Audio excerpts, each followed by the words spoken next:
Welcome to Overwatch. Welcome to another episode of Probing the Many. Today, we are going to be talking all about the grandest of grand finals. The Overwatch League is now over. 2019, the season has ended. And it ended with not much of a shock, but a pretty great shock regardless. Haha. See what I've done there. It was an interesting little season for the San Francisco Shock. They came into... We found Tracer at an awkward moment. What does she look like in third person? She looks fine, and then... Oh, and now it's okay. Yeah, it was not like, Season 1 for the San Francisco Shock was just like, oh, they were just kind of there. Season 2, oh my god, they were phenomenal throughout. But the last boss of the Overwatch League was always going to be the Titans, right? It was always going to be the Titans. They were the team to beat. They were so strong throughout, so dominant during, like, GOATs, and then even after GOATs, they still looked really good. But then Shock suddenly elevated. And Titans didn't. Titans kind of might have regressed ever so slightly. You know what? So this Brigitte. Let's start by talking about this Brigitte. I think this Brigitte has precisely one function in this team, and that's to make Haxel into a golden god. As you can see, she's already prepping him with armor, and then to like try and stun up Sinatra. I actually want to watch this from like Twilight's perspective. I want to see what he does. Exactly. And yeah, I think it pretty much is just follow Sinatra around. Like, it's such an unusual decision. It's such an unusual choice. And the problem with it is that she doesn't have the survivability she used to. So she tries to follow like round this corner in front of the tanks and just gets completely... Like, Smurf alone is enough to just... push you down. Sinatra does the intelligent thing as well. Like, Sinatra seems to react to this really nicely, where he just bounces out. And Twilight doesn't even stun anything. And honestly, I think the Shock do something very clever here, which is they just kind of slowed down the fight. And I think it's kind of like, when Titans manage to get that first kill on Violet, it's pretty huge. Because it's like, oh, well, the advantage that the Shock had, because Brigitte's healing is like all the way up here. Sorry. Moira's healing is all the way up here, Brigitte's is like here, right? Brigitte's healing just does not match up. Moira could just keep the shot going forever and ever and ever and ever and ever, Brigitte would just run out of steam. Like, the amount of healing she outputs is just not enough to keep pace. It's not enough to keep going. And it's a real like problem for the Titans team comp. They had to get some early kills, and they get one, but at the point they do, just look at the health bars in the top right. Like, Janu's almost dead, Twilight's on half hit points, Haxel's on half hit points. How many armor packs does Twilight have? None? Oh, well, there goes all your healing. They've got nothing left. And Striker is primed to just left click its way through absolutely everything at this point, I'd say.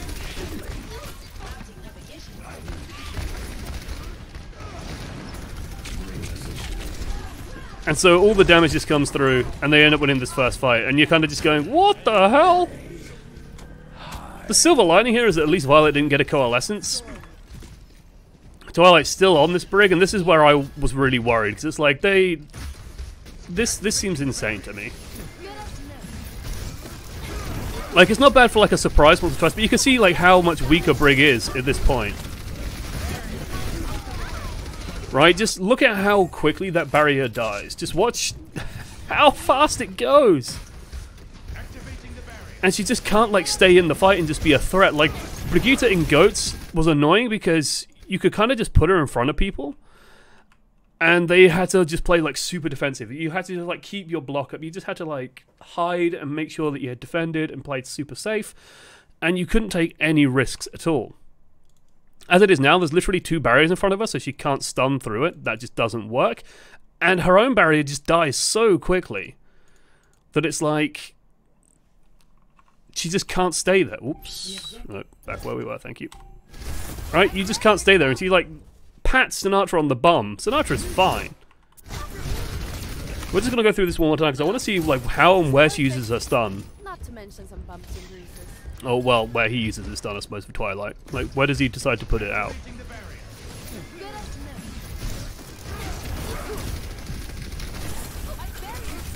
He doesn't even get to use it. The barrier dies, and so he can't use it.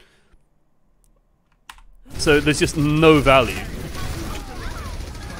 It just instantly fucking dies.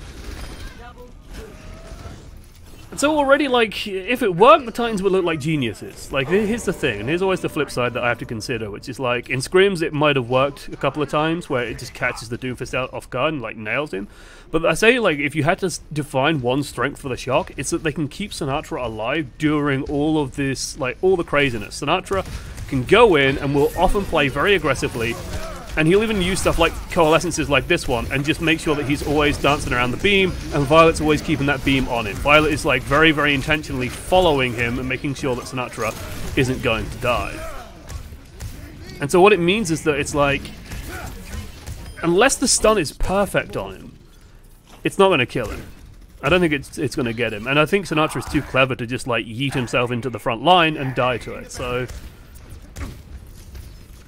already, this series has felt, well, this game has felt like very, very one-sided. I just wanted to check one thing, which is Choi Ho-bin's ult usage. Again, the timing for that is just perfect as well. Choi Ho-bin very clearly has practiced catching Reapers. He knows how to do it. And here's the thing with Coalescence. Coalescence is a good ulti in, like, double barrier meta. It's an even better ulti, I think, when you have Sinatraa on your team. It's like it makes Doomfist into a projectile. Yeah, he just waits for his moment, gets pretty much everybody. Neither Lucio had sound barrier. Like, the fights have been so decisive, the Lucios haven't had a chance to build it, to be honest. And you think that Slime would have it, considering, like, Briggs healing.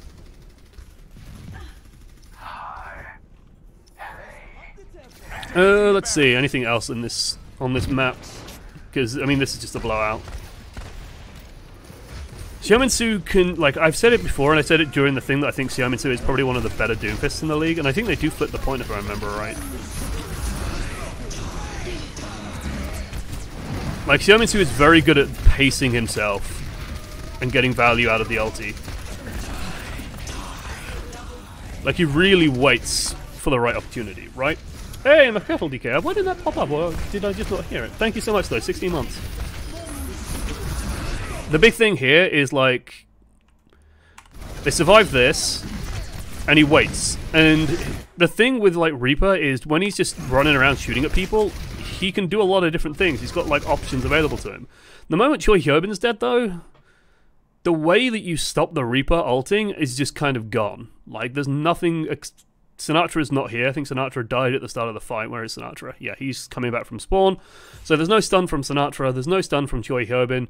The worst that could happen is a boop from Moth. And honestly, I think Moth might actually also be coming back from spawn. No, Moth's right next to him. Not in position to boop him. And so nothing can stop Xiaominsu. And it translates into kills. And he is very good at doing that. Like, finding value on the back of this stuff. Why do you think Vancouver didn't try Bastion themselves? My pet theory is this. I've made a video for the Unit Lost channel on the Eichenwald map, and I kind of brought it up there, which is that Koreans don't seem to like Bastion. And I know that kind of is weird because there are Koreans on Shock, but if you remember, like, during the Junkertown days, when a lot of teams were running Pirate Ship, I was flat out told by, like, some teams that, yeah, they just don't like it. They just don't believe in that it's the optimal way to play. They think there's better ways of playing, and so they want to do that instead of doing the cheap tactic that is the Bastion on the payload, the pirate ship. And I can't help but think that might be, like, it just seems like a very common mindset amongst the Koreans, where they didn't even seem to practice it. Like, they didn't try the Bastion, they didn't bring it out at all. They didn't seem to care for it. Meanwhile, Shock, like, completely dominated the lower brackets, and they made good use of the Bastion throughout. So it's not like it was a surprise pick. It's not like, oh, Bastion, I never considered that. They used it all the way through, right? They smashed several teams with it, but Titans just didn't seem prepared for it. They just thought, oh, we'll beat it using May Reaper. And it's not impossible, but I think you have to be, like, very, very fucking certain of what you're doing, and you cannot fuck up at all, because the Bastion will just punish you so hard. It's a disaster for the Titans, because Choi Ho-bin still has an ult. And yeah, he's announcing it, he wants to use it.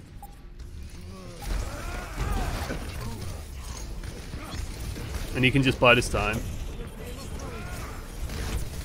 And it's even better because, hey, there's a Hammond. Reaper no Wraith, Reaper dead. Oh no, Reaper has Wraith. Still got lifted. Oh, I remember this. That was beautiful. Like, what a kill. Yeah, when the enemy team swaps to Rhine Hammond, you probably know you've won in this meta. You can see how important he values Xiaominsu though. Like, his job is pretty much to control Xiaominsu and Haxal. Primarily Xiaominsu. Like, he does a really good job of locking down Xiaominsu at times. Phenomenal. And then, like, Striker's coming online, Sinatra's coming online, Shocker just so ahead in terms of ults.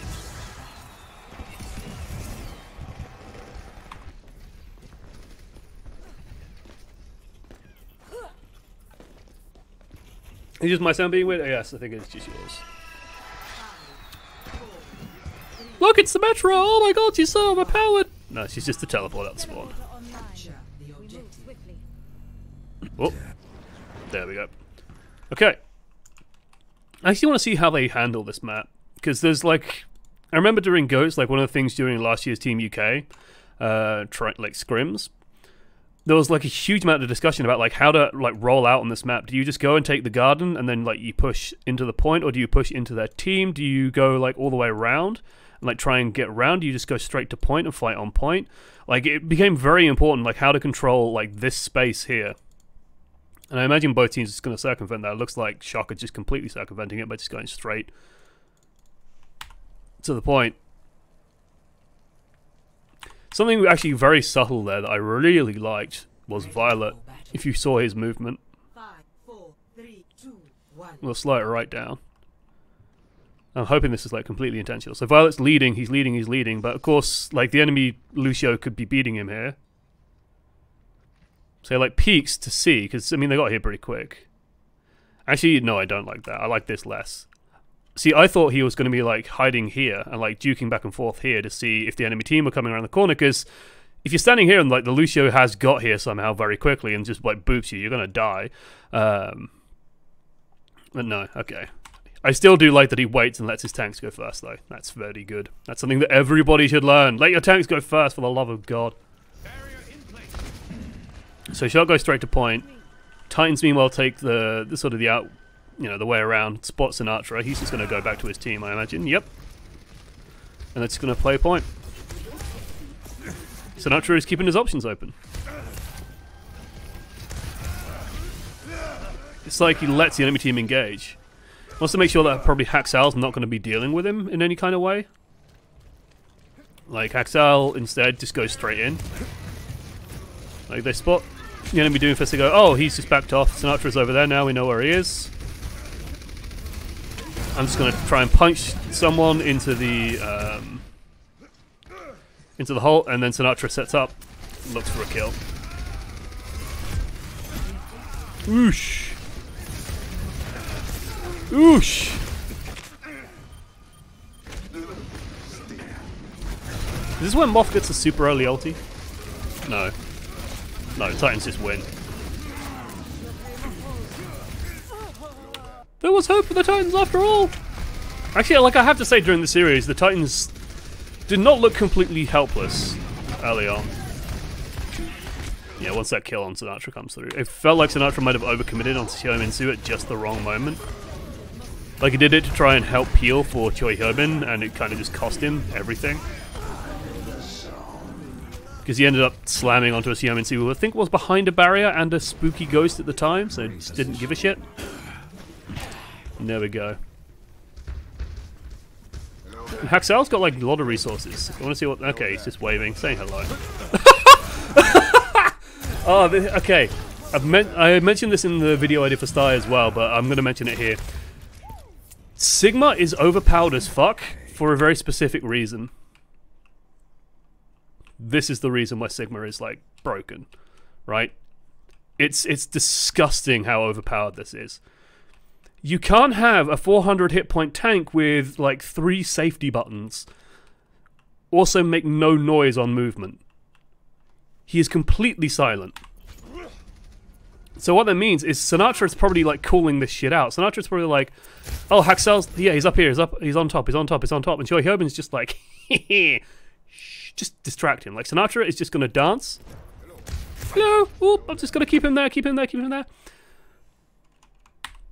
Surprise, motherfucker. Like, it's literally, what do you do? He's there, and then there's a rock in your arsehole, and it can kill you. I don't think it can quite kill Doomfist, but it can kill a lot of people. It's ridiculous how powerful that is. And if he gets caught, barrier, grasp, rock. That's a pretty good ult from Haxal. What the fuck? Hello there.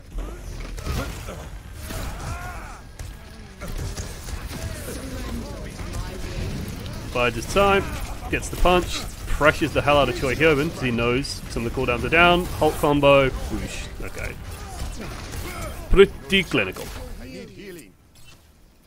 And the emote. Nice. Nice. Now it's Shock's turn. I mean, they just used Coalescence in that fight. I don't think Shock are too worried. Oh, hey, he's back again. Choi Hyobin, you want to go do the flank? Yeah, he's doing it again!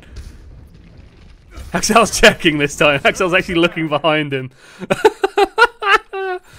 Oh, I like the adaptation. So yeah, they're taking the high ground. Spot Xiaominsu, knock him off the high ground. It stays up, knows he used Wraith Form. Like, that's really cool. It's all about like the denial of resources, and then Sinatra just has the right killer instinct. Spots the teleport, spots, okay, I'm gonna go for him. Xiaominsu's committed this. I'm in a great position here.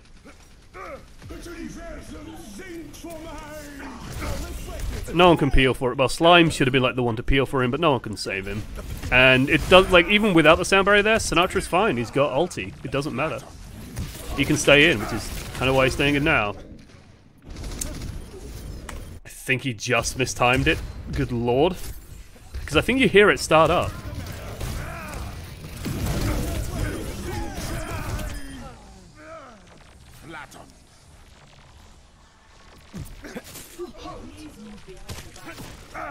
Listen very carefully.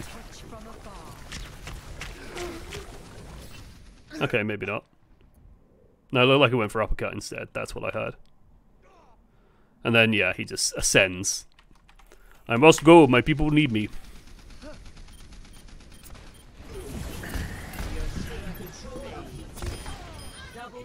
Doesn't matter, though. He's done more than enough to push up the back line.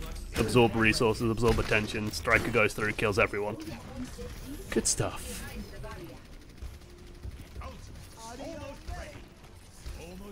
Not the end of the world for the Titans. Like, they have options available to them, which is always a nice position to be in. They're probably just going to commit everything, because that's kind of how this meta seems to be working.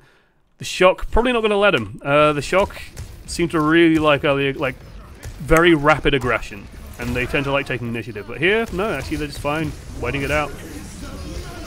Use Choi Hyobin's ult. Sound barrier. Sinatra aborts. Perfect.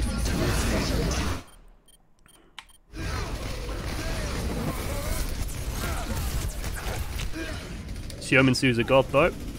I mean, that wasn't really Xiaominsu. That was Xiaominsu pressed Q, but everyone else did everything correctly around him.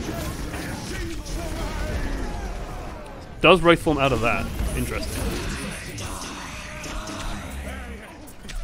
Gets past it. Strikers also Death Blossoming with Bongo. So we've got two Bongo Death Blossoms. Why does one work and one not work?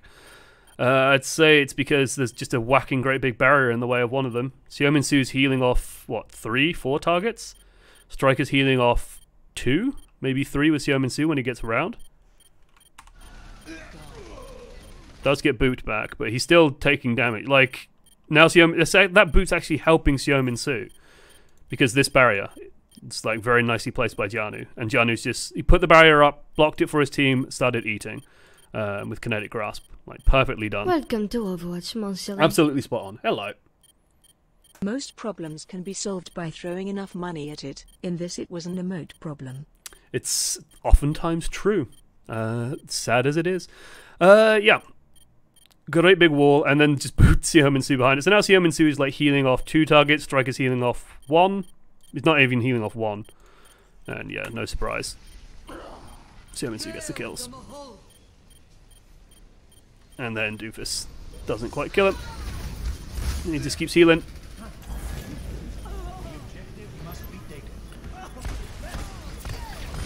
And I think part of this is, like, if you had to say, like, which DPS is, like, the main DPS on both teams, to say Sinatra is definitely the main DPS on Shock, I'd say Xiaomin Su is the main DPS on Titans. They just seem a lot more willing to, like, play around or dedicate resources to your Xiaomin Su than they do to Haksal.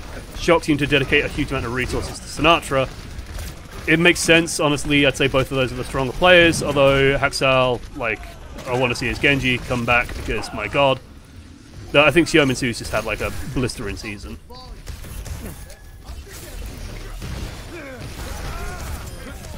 That was a shame. Jianu badly fucked up.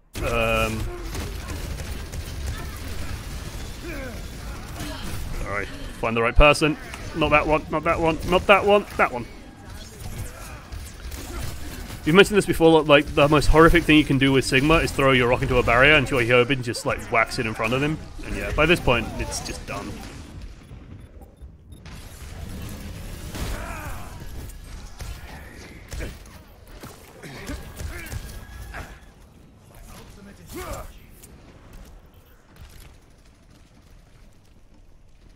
It's both hanging out on the high ground. I mean, they have Jianu's ult. Like, Jianu's ult is the big important thing here. Again, rock into a barrier. It does deny Sinatra slightly. I actually want to see if Sinatra, like, reacted to that, or if it was just good instincts. Like, he knows that the rock hasn't been used, so he can't do anything. No, he just got bounced out. Like, that rock felt preemptive. And, like, the reason why I'm focusing so hard on the rock is because it is such an important thing for, like, securing kills. If you don't rock him, he's just gonna get out. Yeah, he's looking for it, but he just gets booped out. He just gets knocked back out. It's kind of a shame. I mean, yeah. Welcome to Overwatch. You can't rely on the rock hitting, I suppose, but... About time again, smile. Hello. Thank you, Cypher. Very much appreciated. Get some home hope for Cypher. Lifts the Lucio, kills the Lucio. There we go, there's the rock landing. That's what we want to see. Not over yet. Because Violet's still keeping Doomfist alive. Like, that to me is the scary thing about Shock, I think. Is like the potential of this team when literally just Violet and Sinatra are kind of the ones majorly involved in the fight. Like, they're down to 3 people here.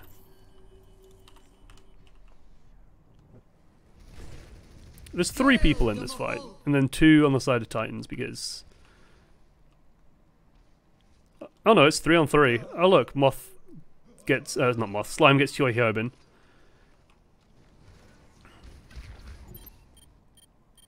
Sinatra is back. And they just back out, they're just scared. It's a bold teleport. Yeah, like... I get the feeling Xiaomin Su's been scrimming against a worse or less prepared team, because this is just a real, like... This is shit that would have worked if this was, like, the meta for 2 weeks. But as long as it's been, like, he just teleports straight into the backline. And they know the timing. Like, yeah, he's invisible. It doesn't matter. When you know the timing, it's completely irrelevant. So he teleports in, gets knocked up, and instantly just has to Wraith form. Can't do anything. He's out of the fight for a little bit. And like the issue here is, once he's used that Wraith form, it's like Tracer when she's used her recall. Like, you're so much less of a threat.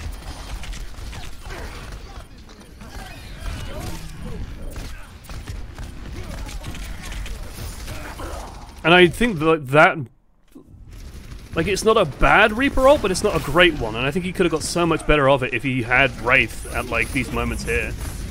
Because he can't position, he can't do anything. He's stuck playing super defensively, and then just, like, runs at them and ults. Gets the bongo, gets the barrier, but... Especially when you're down Janu, like Janu's on goddamn clown comedy hero. It's... yeah. Maybe he was aiming for the ledge behind the point. No, I don't think he was. Like, he just teleported straight in.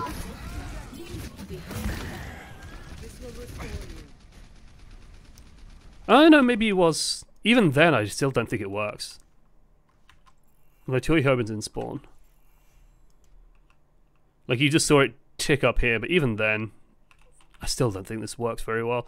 What you'll see Reapers, like, what I've seen Reapers do quite a lot is actually teleport, like, up here or up here, but that's usually when, you know, when they're on defense, the enemy has to pass underneath it. It just feels like a very greedy thing to do, and especially if you can fuck it up. That's a shame.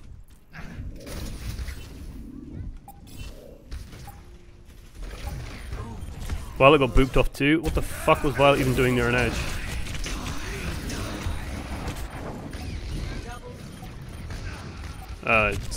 Yeah. He didn't even get booped off, he just got killed. But by this point, it's just so much damage.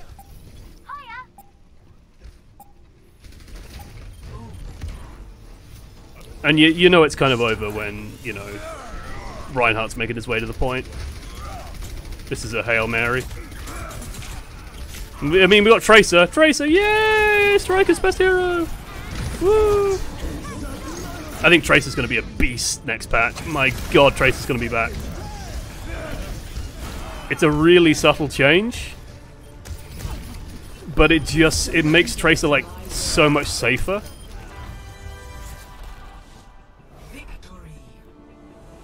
Why Ryan? Because, like, if it's a desperate last-minute fight on the point, and you get Reinhardt in there, and everyone's brawling, and he's swinging around, you will very quickly kill people.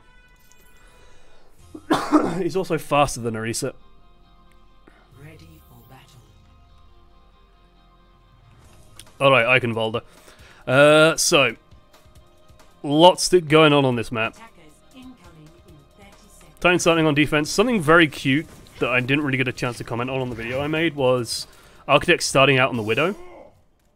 And he's just checking to see if there's a pharmacy. Because if there's a pharmacy, they have to kind of change their plans, right? They can't play Bastion if a pharmacy's poking around. They have to be very careful. No sign of a pharmacy. And I mean, here's the thing. Titans must know that something's up because Rascal and Architect are swapped in. Like, that's a big tell that, okay, they're probably not going to be playing, like, Reaper Doom. They're probably playing something completely different. Titans, meanwhile, hold extremely safely. So the thing with Bastion comps is you want to be, like, set up here.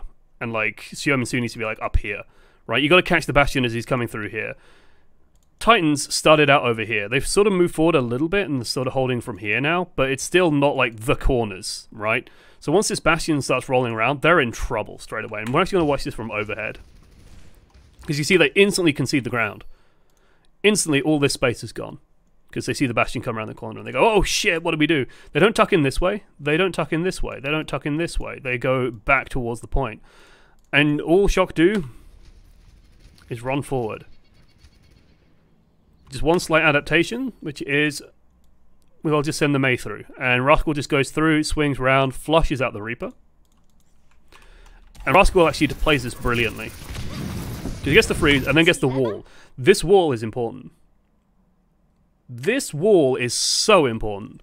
Because what it does is if Xiaominsu could just drift straight, right? If Xiaominsu could just go straight through and get back to his team, he'd be fine. The team wouldn't need to do anything. But Wraithform ends, like, here. And if he came out of Wraithform here, without any support, the Bastion just kills him. He just dies. Like, a tick of freeze hits him, Bastion hits him, everything kills him. So, Titans all pile around to go this way. Which pulls the Titans even further out of the position they want to be, because Shock wants to just go around this way. Shock want to just go around, take the point, step by step, inch by inch, and get on the point. Instead, Titans get pulled over here. They don't want to be here. They don't want to fight here. Rascal goes in, and Titans, you watch it again. Chase the Mei. They go, oh, she's got no ice block. Mei, Mei, Mei, Mei, Mei, Mei, Mei, Mei, Mei. Shock are supporting her. Just to make sure. Moth. Still has Immortality Field. She's completely safe. especially as she has wall. Yeah, she's 100% safe. So she just runs away. So it's literally one person pulls all 6 around. The Mei's completely just a red herring, a distraction. Because now you've got Orisa, Sigma, and Bastion set up in sight of the point. And Titans are screwed because Haxal's stuck on the Doomfist. Doomfist does so little in this comp. They weren't expecting this strat. What's he going to do? Go for Violet? Go for Moth? I mean, that's what he has to try and do. He can't go for the Bastion. But Violet and Moth, yeah, they're nowhere to be seen. Like, Moth, very intelligently, can set up on the high ground. Diana's set up tucked in behind everyone else. So even if they do get a punch in, it's probably going to hit one of these 3 instead of Diana. Haxal's already dead in this fight, effectively. Like, he does nothing.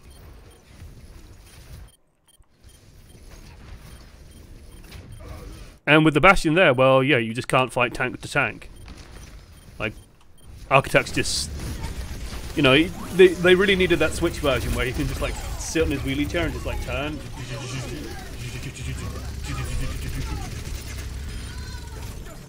Like, that's literally all he needs to do at this point. He's even set up on the payload, just to be a cheeky little git. Titans do something really stupid here. And I think this is honestly, like, Titans really messing up. They go, you know what? Let's keep fighting. We got Rascal, guys. We got him. Rascal's down. Winnable, winnable, winnable, winnable, winnable, winnable, winnable, winnable, winnable. Both tanks are dead. Winnable? Winnable? One verse 5? Winnable? They have immortality field? Winnable? Winnable? It slows the cap, guys. Like, maybe, you know, oh, we slowed the cap down. The thing is, Eichenwald second, you have 3 fights. You fight here, and you fight here. But it's a Bastion. You need to be set up. You need to have everything set up and ready to go on this point here. You need to be ready for it. You need to have your threat set up. You need to be in place. So when the Bastion, especially when he's on the payload, gets carried forward into places he might not want to be, then you could do something about it. They swap to the Mei. They keep the Reaper. There was a lot of criticism about, like, oh, why are they still playing Reaper? He's got no value. Why not play Junkrat? Why not play Farah? Why not play... And it's like, the only other option I could see is that they play, like, Mei Bastion themselves. Junkrat wouldn't work because, A, you've got no way to get a tire into this team. They have Immortality Field as well. So you have to get Immortality Field down if you want to use the tire to kill anything. Don't think it's going to happen anyway. B, if you play Junkrat, you're trying to get past barriers. Like, you're trying to do damage past the barriers. All you're really doing is just supercharging Moth and Violet. I don't think you'd ever get enough damage through to actually kill anyone. It just wouldn't... They're too sheltered, too protected. Just pushing the fight towards, well, we want to have a barrier battle. And I don't think you beat this comp by having a barrier war. The thing with the Mei Reaper, and especially what we're going to see when Twilight switches, which is like the really important factor when Twilight gets off this Moira, is... Xiaomin Su, if they can get him in, can kill everything with a nano boost. But they need the nano boost, or you need the Blizzard. One of those two, and you can suddenly clear everything out. He doesn't need to Death Blossom, you know, this isn't Beyblade. No, you just need a nano Reaper and a clear line of fire. But what the Shock do so cleverly, and what the Shock do so well, is they use this wombo combo. Right? You got Violet plus Moth. And they make use of this so regularly. They basically split their team into 2 sets of ults. They have the support ults, and they have the rest. And if you watch how they divvy up their ults for the rest of this series, it's literally these 2 ult, these 4 ult, these 2 ult, these 4 ult, these 2 ult, these 4 ult. And these 4 ults are really powerful. You've got Blizzard, you've got Bongo, which is pretty good, you've got Gravitic Flux, which is huge, you've got Tank Form, which is kind of useful in places. Combined, this is like a really, really big spend for ults. But if you think about Eichenwald, and you think about the fights you need to win after you've taken first point, which, you know, they took without any real fight, you got kind of a tricky fight, dangerous fight, yeah. And then, like, the rest of this is all pretty much Bastion favored as well, because it's just like narrow corridors that you can just shoot straight down. Over here, though, this is a problem, because you can flank Bastion from all sorts of sides. If you get, like, if you manage to set up on the high ground, you can get around him, you can drop down on him, you can do all sorts of different things to get to him. So they got to really win the fight hard here. Like, they really have to take second, or rather this second fight well. So by just using these two ultis, first of all, this ult pushes everyone back. Nano boost, well now you've got, what, 50% plus damage, being amped 100%, so it's like 300% DPS Bastion. Tizzy, how much is your barrier on at the moment? Oh, he stopped shooting it. That's a shame. I wanted a readout for the DPS because, Jesus Christ, you cannot stand in front of that. It's going to be ridiculous amounts of damage. Push down the barrier. Like, we're on quarter speed. And that felt like a second and a half. So, yeah, that's... It's over 400 DPS. It's got to be like 500 DPS or some shit that he can put out. You cannot contest this. The other big thing that happens here is Jianu's out of position. The reason why I confidently declare Jianu out of position is because he gets completely fucked up by one hero. That shouldn't happen. Alright, he pokes from this side. He's over here, and Rascal just comes out and just freezes him. Twilight commits the Coalescence to keep him alive. You know what Rascal does? Freezes him. Lifts him, sets him up. Because look at this cheeky son of a bitch. Look at this guy. Does he have a big grin on his face? No, he's just like, ah, fuck you. I'm the Sigma here. Sigma rock. There we go. And Jianu is done. Like, Jianu had Gravitic Flux pretty much. They needed that. Nano Boost plus Amp Matrix is 1,125 DPS for Nano Bastion. There we go. It's a lot of damage. You can't fuck with it. And you can't kill the Bastion. You can't kill him. Because he's nanoed. So the Ironclad has been pushed up to 50%. He's got Immortality Field. You're not stopping it. You're not killing it. The only way you beat that is either you have D.Va, who plays D.Va these days, or you get Haxella Blizzard. But that's all you need. You can't fight that directly. Like, Supercharger plus Amp was already insane. This is just as insane, but on a nutty hero that you have to kill, but you can't kill. So what does Shock do for this point? Like, they know that Jianu has ult. He's been playing this hero since the start. Choi Herbin's got ult. Jianu's probably got an ult. It's a fairly safe bet. Like, this is the third big fight in. Jianu's probably got an ult. Shock have 4 ults. They know that Jianu is the problem. And I want you guys to watch the important thing here, which is how heavily they commit to killing Jianu. Like, they know that Jianu is the threat. So Jianu's poking. Ooh, they almost get Smurf. Ooh, it's so close. They drop down on point, so Smurf was staying on point. They managed to get to the point and contest it. The moment Jianu comes out, literally everything is thrown at him. Like, they just commit everything onto Jianu. Lift, Blizzard, Tank Form even gets used for it. And honestly, if you want to use Tank Form anywhere on this map, yeah, this is where you use it. Because this is where Bastion needs mobility. And, like, I remember Hex commenting, like, oh man, Tank Form is a bad ult, and I've seen other people say that Tank Form is a bad ult. Tank Form is a situational ult. It's a drop in DPS, but it's, you know, it's a X percentage drop in DPS, but it's an infinity percentage gain in mobility because it goes from 0 to a number. And so being able to move, yeah, it's very important. Again, Titans, like, that's Jianu's only ult. Spoiler, in this half. He just comes out and throws it at them. And this is where I was really worrying for Titans. Because this is scrappy as hell. Like, this is not going to work. Even if he lands this ulti, what's going to happen? Like, he just lifts all these people, Moth just drops an immortality field, and Architect just fucking kills everyone. It's desperate. It's so desperate. Also burst damage, yes. The burst damage is very useful. It's also splash. But the mobility is like the key.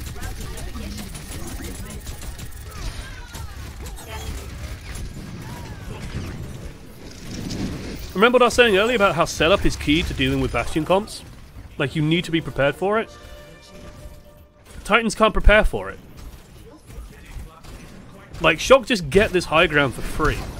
This is dangerous high ground. And then, so with Eichenwald third, you can generally try and squeeze 2 fights out of it, right?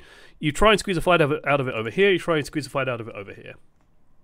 Right, as you push the payload around, you want to get kind of 2 fights on each corner. But as it is, Titans want to set up. They can't. They can't push out because, well, there's a Bastion and Choi Hyobin and Moth just waiting.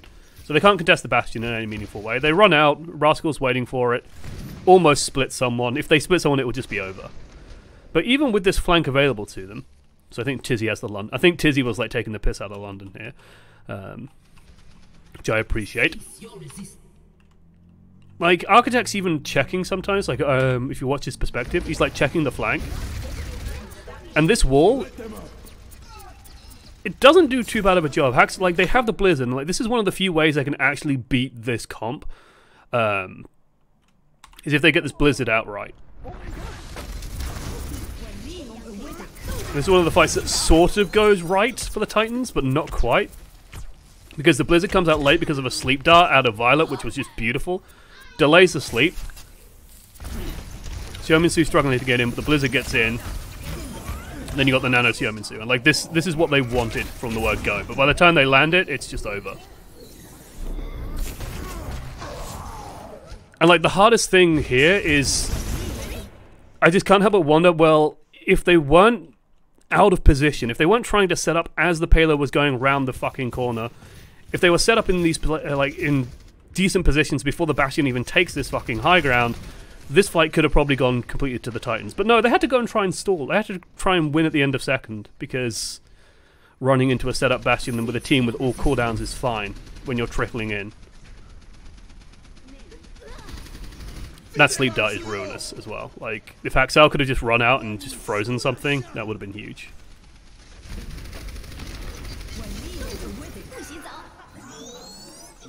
And there's the Nano Bastion, Nano plus damage amp. Architects kill 3 people.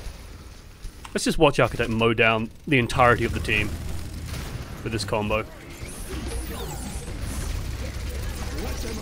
There it is. Clears out the wall. Slime's dead. Axel's dead. Oh, Tizzy just vanished. And Xiaominsu eventually kills people. But and then just to cap it off, perfect sleep darts out of Violet. Rock shot to finish. Beautiful. Absolutely beautiful. Now you know what's coming up, don't you? Can we see that fight from Giannis?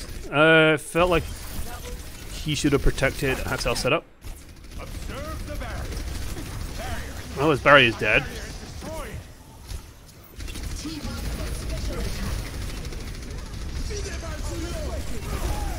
I think you're right. Yeah, I think he should have been.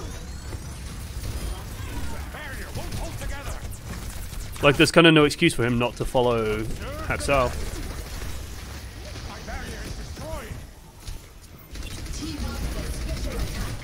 Instead, he's shooting into the barrier, which, like, that's the thing they just don't want to do. By the time he realizes where he should be, it's already kind of too late. Like, this is what he should have been doing from the word go, right? So yeah, I think you're absolutely right on that.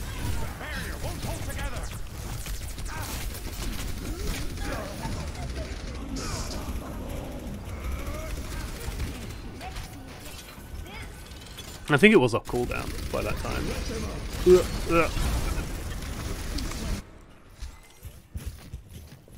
The annoying thing about this client is you can't set a custom timer for how far you want it to go back. I want it to go back 5 seconds. Like, it's off cooldown. Oh no, it's just come off cooldown right now, but like, this is the sort of thing you fucking coordinate, right? And he could have just done kinetic grasp.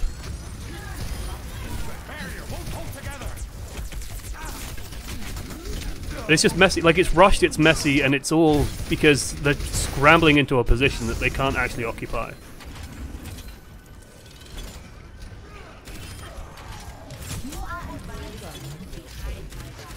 He fucked up that shield. The shield wasn't even in play by the time he was already asleep.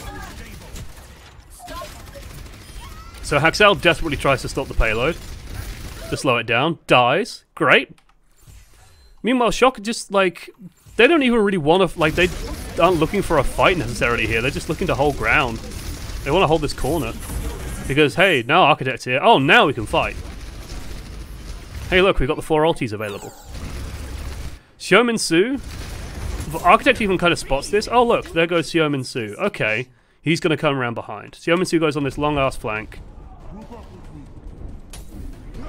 And by the time Xiaomin Su's even in the fight's over. Like, the fight's over already.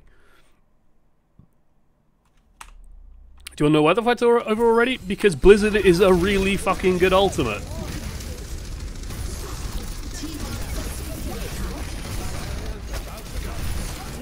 And as long as he doesn't throw it into Kinetic Grasp, which is part of what I imagine he's so desperate trying to so desperately trying to freeze Jajanu for, is A, yeah, he wants to kill Jajanu, but also he wants to make sure that he's got a clear line of fire for this ulti. And the moment he realizes, oh, he's out the way, and I can get a bunch of people. Yeah, I'm going to get a bunch of people.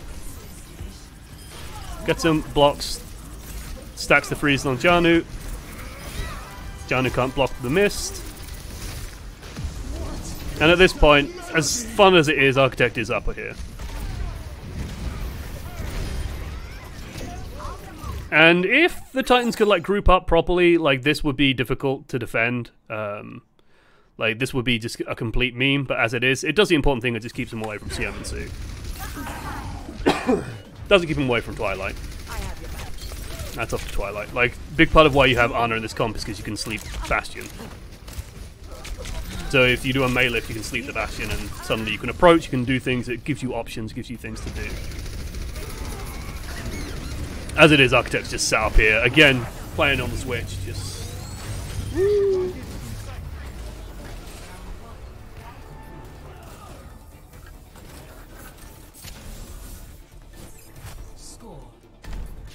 Every fight after the first. 2 ults, 4 ults, 2 ults, 4 ults, 2 ults, 4 ults. Except for the freebie at the end of second. Because what the fuck, Titans? Like, that just felt like Titans had tilted. I don't know. And hey, they're running it on defense. Big change on defense, of course. Pharmacy. Pharmacy getting involved. I did an entire video pretty much on this concept. It's a very important idea. It's pretty much how the Shanghai Dragons won in Stage 3, except they did it with Widowmaker instead of with Bastion, but the same principle applies. Strong thing, enemy team stands where. Causes a lot of problems. Even stronger in this meta because no one plays hit scan, except for Twilight, which you will get to, because Twilight's a king. But yeah, this Pharmacy is a big problem. Because, yeah, like, Rascal can spam at him, and Tizzy might be able to pull him and do some damage, and Johnny might be able to do some damage here and there, but killing a Pharmacy generally takes, like, a lot of dedicated effort. And Rascal's not an idiot. Like, he plays very sensibly. So they try and run through, and, I mean, Twilight almost dies on the transition. Titans can only really go one place, and that's the place where they end up, which is underneath in the building. Nowhere else is safe. They can't be anywhere else. Curious how they got the Bastion there. He rocket jumped. Yeah, from the balcony. What's the timestamp here? 8:03. It's worth seeing because it is pretty spectacular. Like, it's not often you get to see a Bastion do shit like that.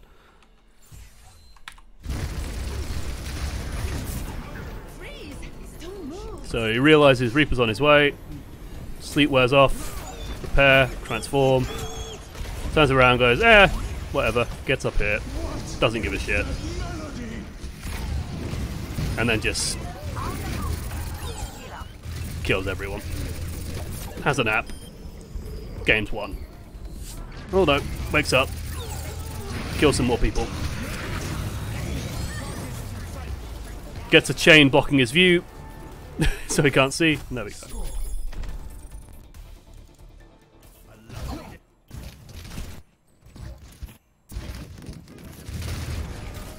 And yeah, Titans now have to solve a problem. Like, they have to get into this building. They want to get into this building. They run through, they get underneath. they can't really do anything else. And the thing is, Titans, to my mind, had actually got the right idea sort of by the late stages of this. This is how the Titans should win this fight. This guy here. Everything is on Slime's shoulders.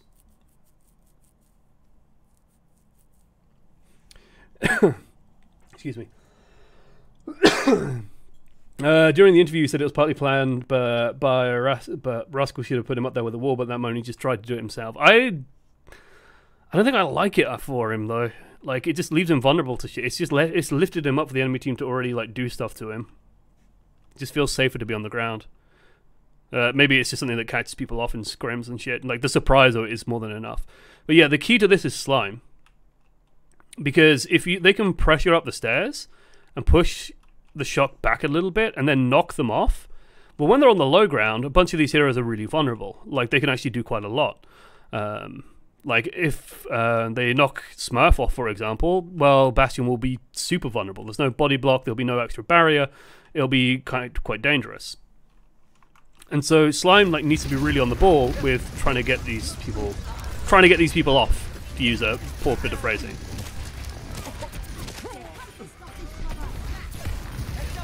So they get some of them off. Follow up, can't be done. It's just not enough life left. There we go. They get Smurf. Oh, they're gonna do it. They're gonna win. What we'll do is we'll run our entire team through the same choke point. This can't go badly. I'm gonna switch to a very specific camera. It goes badly. And then something else insane happens. Most notably, they win. Yeah. Even despite all that, it's just not quite enough. And I think the big factor was they managed to knock Smurf off this high ground. Like, they knocked the tanks off the high ground. It was scrappy, but it ends up working out because they managed to launch Smurf off the high ground. Once that's happened, they have a lot more opportunities to get shit done. Choi Herbin's knocked off the high ground as well. Can pressure him. He's busy defending himself. He's not defending Architect. Architect is vulnerable.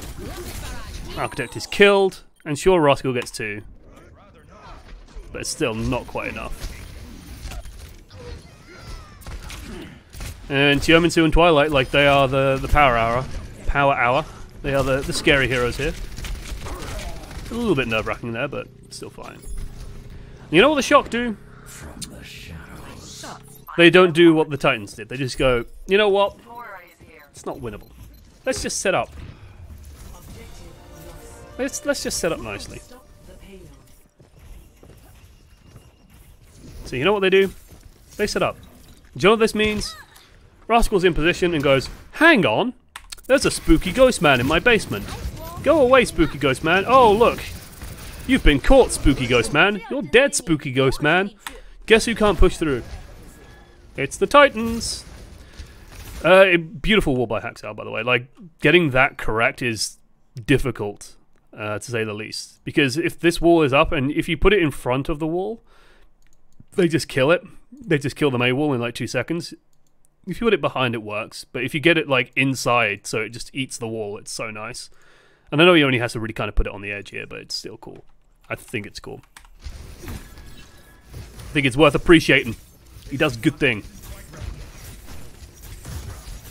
Hey, that's the one fight. That's all it takes. Titans do have resources, at the very least. Biggest resource, of course, Haxal with the Blizzard. There's only one way he flubs it. Let's have a demonstration of how he flubs it, because I was so fucking disappointed.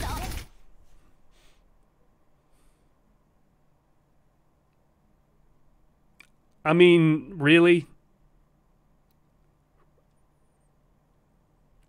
Really?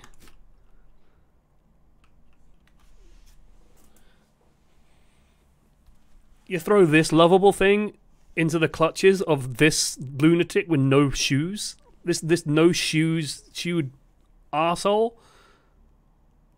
It's just...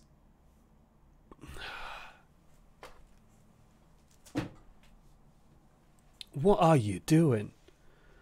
What are you doing? Makes you wonder who they scrimmed. Yeah, I'm actually curious about who they scrimmed. Runaway is like one of the few answers. Yeah, no one else was sort of available.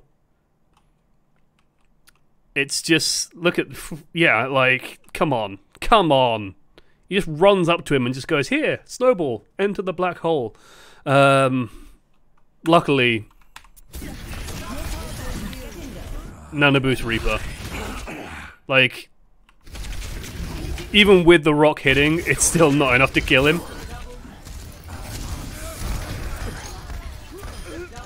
What was Architect doing during that fight, actually? I'm kind of curious. Do-do-do-do-do. There it goes.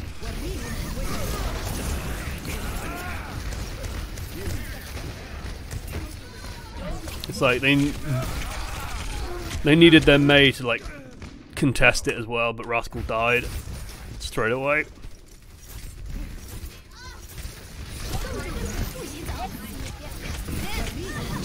Just deleted. The Reaper ult's I think it was greedy. Like, you can't do it when you think Choi has rock. That's silly. Target practice. And suddenly, hey, it's looking up. Shock do something crazy, which is they go, well, they couldn't handle the Bastion before. It does mean that they need to set up miles ahead, though, so they can't have a second fight here. Like, they just can't run out and set this Bastion up. They have to kind of just wait. So there's no second fight. So hey, Titans win a fight there. And get to go to the next one for free. The big thing here is that they know, well, hey, there's a Bastion. Hey, we've got Jianu's ult. That's kind of important. That's kind of a big deal. They leave Haxal to push the payload because Haxal's pretty safe. In slight danger because they don't have a Baptiste. And I like this move by Rascal to just go out and, like, mess with him. Like, I don't think he even needs to, like, kill him. He just needs to mess with him. But while all this is happening, yeah, we got a big old fight happening. Ults get committed. Sound barrier on one side, no sound barrier on the other. That's oftentimes a pretty good winning situation. They get in there. Haxel somehow breaks free from Rascal, which is a big deal because he gets this wall up. And what I like about this moment is you can see Architect's like panic as he realizes, oh shit, I'm blocked off. Like, I want to hear the call-outs during this because was it just like wall, wall, wall, wall, wall, wall, wall? So they lift him, slam him. Immortality feels up, so he's fine. And it's like, wall! Kill the wall! For fuck's sake, get it up there! And like the mistake is that he ends up shooting like half onto this wall, half onto this wall. And like I think in his head he knows how long it takes to kill a wall. Right? Because he like turns, shoots, and it doesn't die, but he still turns back. So in his head, I think he's like almost on autopilot of, well, I know how long this takes. I'll turn, shoot, okay, turn, shoot. But because half of it went into this bit of wall here, it didn't clear out this bit of wall. And so Violet just gets nothing done, I think. Right, Violet, let's take a look. Play. You're covered. Okay, so we'll go to the Sigma ult. There it is. Gets lifted, gets the nade. And like, he's trying. Decides to reload. Ooh. And then, yeah, there's just too much shit in the way. There's too much blockage. Xiaominsu's in there, just lumping in damage. And yeah, it just doesn't go well. Just doesn't go well. And oh look, Titans have taken position. Isn't that nice? Now, I mentioned this earlier. Yeah, Sigma. Completely silent. Like, he even sprayed. I don't think he should have sprayed. Xiaominsu teleports in. Shock, I have no idea.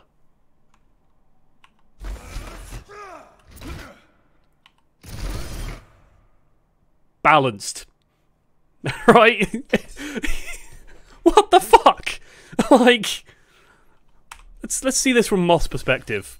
Because it's just, you know, doop-a-doop, boop-a-boop-a-boop. Healing, doing my healing thing. What the fuck? Like, the only cue that was coming was a weird kind of why up as Janu charges up the rock throw. No footsteps, no nothing. It's just complete stealth assassin mode for Janu. With Moth dead, like, they're going to immortality field. Anna's also jumped down in sheer bloody-minded panic. And they do get him, like, eventually, but Rascal, ends up going down. The front has capitulated. It's worth mentioning.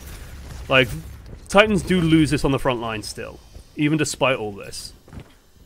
But you know what they do? They try again. Because they're clever. Zen can do that, yeah, but Zen, you know... The thing with Zen is when he charges, it makes a very loud, very identifiable boop noise that everyone could hear a mile away.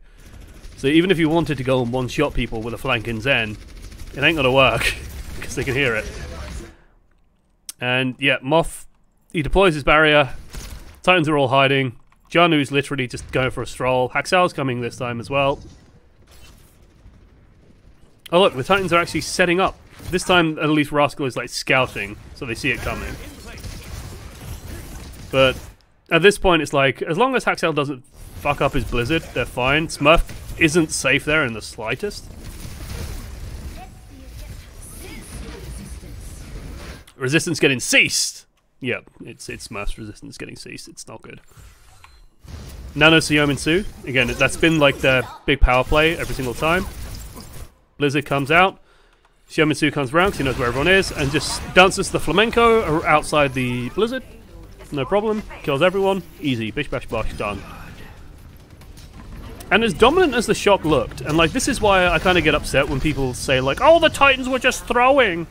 The Titans didn't have a fucking clue, what the hell, they were just jerking off on stage, I don't know what they were doing. Like, that was a good push, right? Like... Still very respectable time, pretty much the same time as the shock. One that fights convincingly, looked really good as well, like, looked coordinated. So it wasn't a complete clusterfuck, like, 4-0 can be a deceptive scoreline, is what I will say. I said I would make no apologies for their performance on Iconvolve. And so, yeah. Exactly the same setup. Exactly the same idea as before. Except this time there's actually a really cool adaptation where Twilight just hangs back. Very intentionally. Like, I don't think he was, like, split off from the team. He very intentionally stays back. And I kind of wish they did more with this, because I think this is actually really cool. Like, I wish you did, like, a sleep dart or something as they were coming in, instead of just, like, sniping at Moth. Or Violet, rather, sorry. And yeah, he just starts plinking at the Mercy and, like, plinking at the Pharmacy. And what this does is it doesn't, like... It's not a huge threat to the Pharmacy. Like, it's not the end of the world for them. But what it does, it just makes all of this sky up here contested. It just makes this all a little bit more dangerous. Like, you can't just fly, like... Rascal and Moth can't just, like, fly around up here and be completely safe. Or fly around over here and be completely safe. Because there's this Ana that can bounce between these three positions that gives them, like, a really nice angle. And, like, even Smurf has to be a little bit clever with his positioning now, because he can't, like, just dump a barrier here. He has to respect the fact that there's an Ana over here, and, well, she can just sleep dart. Like, that's a big threat. That's something that you really ought to be concerned with. So Rascal, being the little rascal that he is, goes in for it, takes a big chunk of damage, flies by the tower, and then this is, like, one of the greatest things I've ever fucking seen, but literally... So, 5 hit points. On 1 hit point, he fires a rocket. We're going to follow this goddamn rocket as best as I can. Right? Because it goes... And it gets Twilight. If that rocket did not connect, Twilight would have probably been able to kill Moth as well. Like, Moth definitely could not have gone for the res. And the Pharmacy would be done. This is not your time. And if the Pharmacy's done... Titans can just go, like, do what they want. Titans suddenly can, like, run around over here. They can run around over here a little bit more.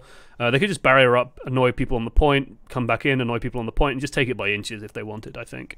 Like, you need the Pharmacy alive. But because that one rocket, this works out. honestly, hashtag worth. And this time he doesn't trade his life for it as well. Like, it's more than enough. Slime dead, you're definitely not doing anything. And then something really weird happens.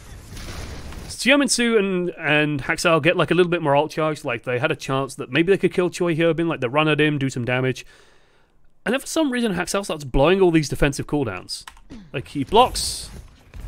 Sorry, right? Then he walls.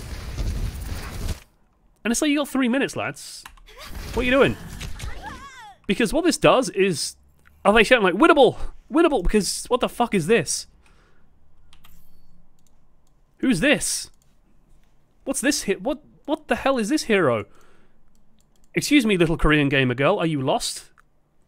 You can't sell bathwater in like this war-torn village in the German Black Forest. It doesn't work. Like, why are you here? Why are you here? It's Pikachu! Pikachu! It's Pikachu! It's Diva! Oh, fuck! Yeah, it's... And it's not the biggest deal in the world, but it's like, it's death by inches, right? Because Jianu had 20% of his ult. Which isn't great. It's not great.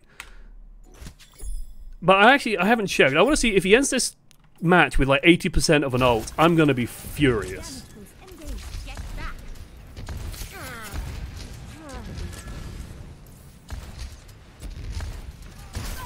It does make me sad that Twilight didn't linger behind, but it does make sense that Twilight didn't linger behind this time because he has the nano boost. And they've been playing absolutely around Nano Xiaominsu, who's been sneaking in. He's like, hi, bye. As long as he doesn't Wraith form, it's fine. And then, I don't know why they nano here. It's just... No one is in position to do anything. No one can do anything.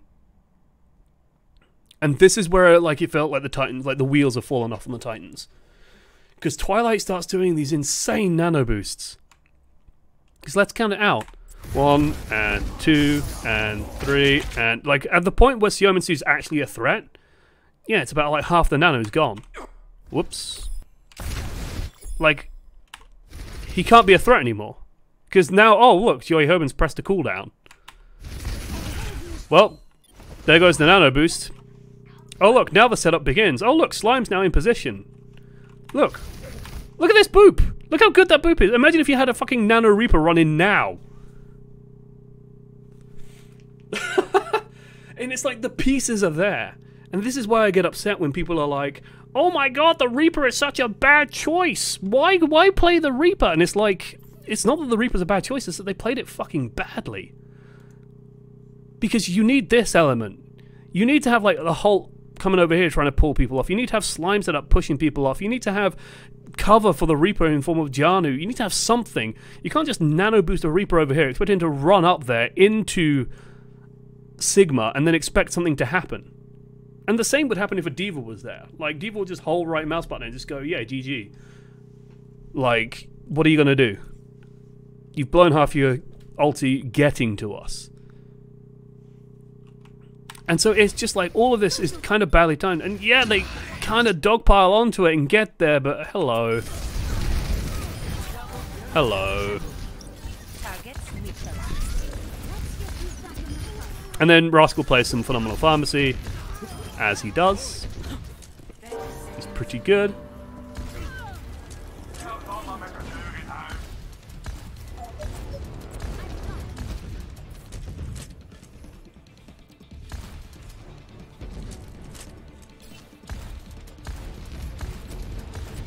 Do we need a new instrument for Reaper not doing his thing, but it's not entirely his fault?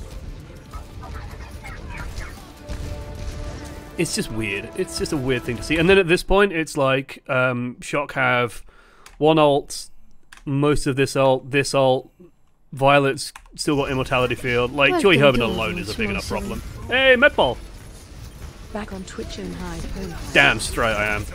It's good to be back. Sound barrier, woo! Let's do something with the sound barrier! Haxel's dead. No one can contest the Bastion. You can't do a mega lift. Slime can't push anyone off. Haxel's now on Genji. I mean, it would have been hype, but yeah. It's not the end of the world, right? It's not the end of the world. They got 55%, which means it's not going to be a tie. And I remember when I was watching this, I was like, They can't tie this map. Okay, that's not too bad. Like, this Bastion strat, the shock of running, there's a weakness to Bastion when he's predictable, when you know he's coming. And Titans, they adjust, right? Last time they held here, they kind of moved to here, and then when they saw the Bastion, they're like, well, oh, fuck, and ran this way. Xiaomin Su got caught and then, like, ran this way to get back and got walled off. And see how they handle it this time. Spoilers, they handle it much better. Defend objective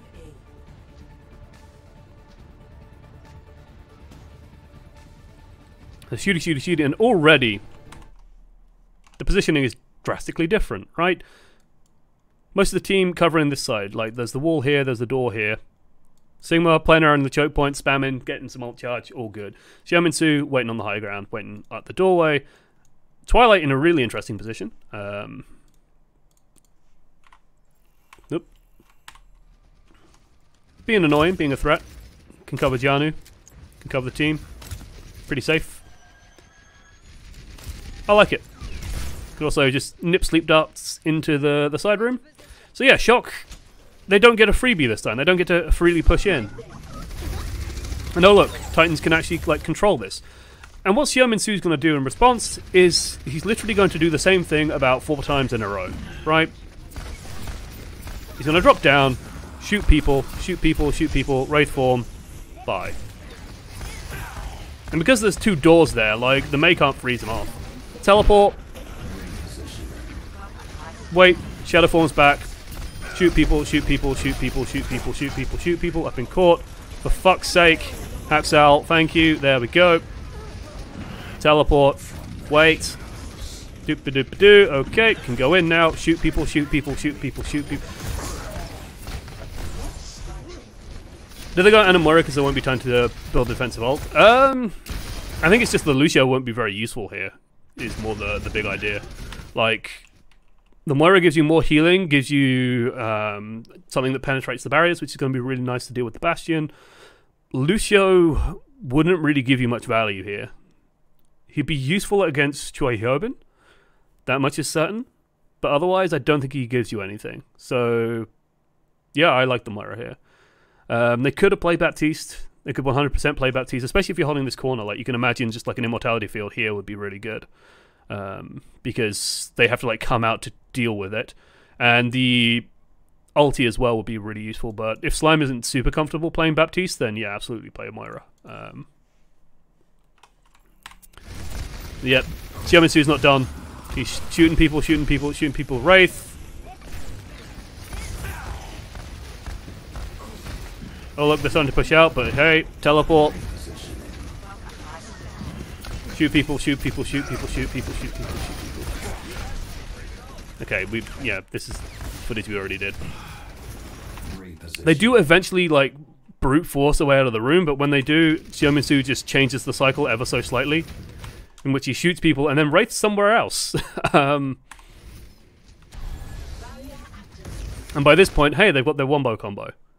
Right? They've got the big combo that they've been playing around. Shock have got diddly squats. Shock have got no ult charge. Like, that's incredible. Again, this feels kind of rushed. And it doesn't, like... Is Xiaomin Su in danger there?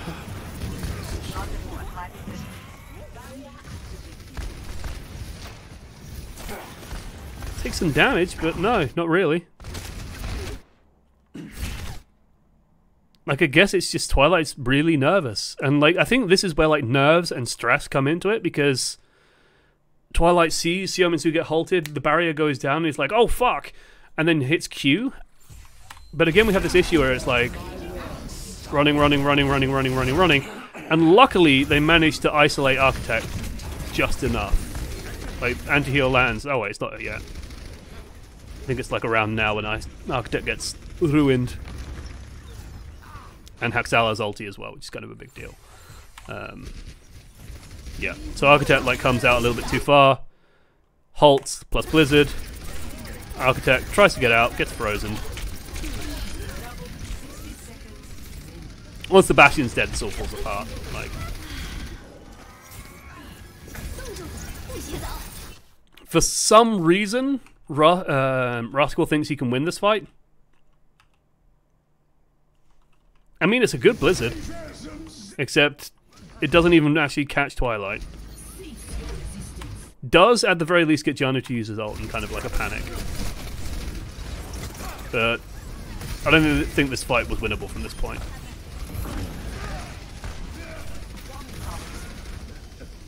This is greedy. Oh no, he doesn't do it in a round. When he does it, it's greedy as fuck. I remember that much. Like, I think he could have gotten away with it there, even. If he did it, like, super early. Oh. Like, once you see this Lucio, like, he could have just gone for it now. And, like, killed Moth at the very least, but... Like, I like the fact that he's just holding left click here, honestly. Like, it's safe. You can get some kills, you can do some damage. And they have the ult for the next point. Or for the next fight. Shock changed the strategy. Hey, good shit. And yeah, you can make the argument, okay, Rascal, you didn't, like, he could have, he wanted to change, or they wanted to change the strategy, so he just throws his Blizzard and hopes, but... I will not waste this opportunity. Still feels duff to me. This pharmacy alone causes so many goddamn issues that Titans just can't really deal with. Shiomitsu goes in for just, like, what I'm going to call a naked well, not a naked Beyblade, a naked Death Blossom. I think he just goes for it. He just jumps in and just presses Q. And it's like, what is... Oh no, it's the Bane Blade! Yeah, Choi Hyobin just presses a button. There we go.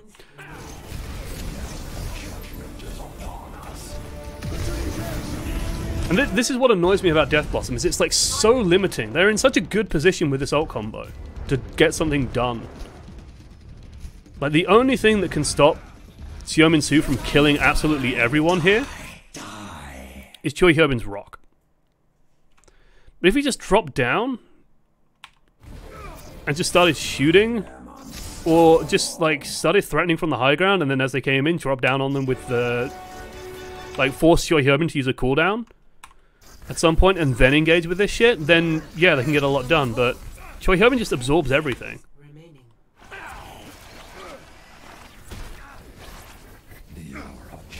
And it just leaves him a sitting duck afterwards. Yeah, they all just go for him, Wraith form, no cooldowns, lifted. Almost gets lifted into the pharmacy. When I was watching this, I was like, oh my god, did he just kill Rascal?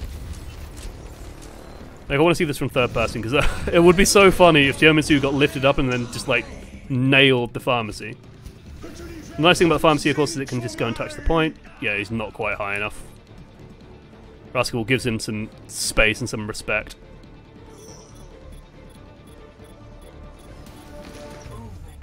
And so they get to the point, and then it's like, oh, well, Choi Hyobin got a kill, Rascal got a kill. No more Ana, that's a problem. You're gonna run out of steam there, son. And yeah, lo and behold, they run out of steam. Choi Hyobin kills fucking everybody, because he's really good, and there we go.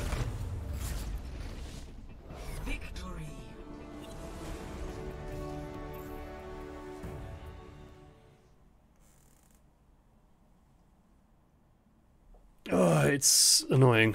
It's like, the elements are there to win. It's just the execution just was slightly off. Ready for battle. It's all there.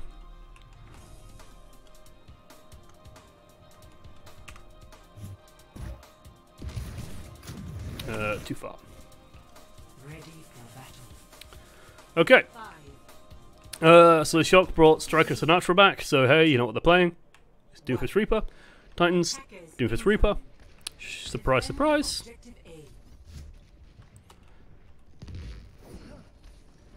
And so here's one of the big things that we noticed about the Shock. The Shock like a scrap. They like a fight. They don't wait for nobody.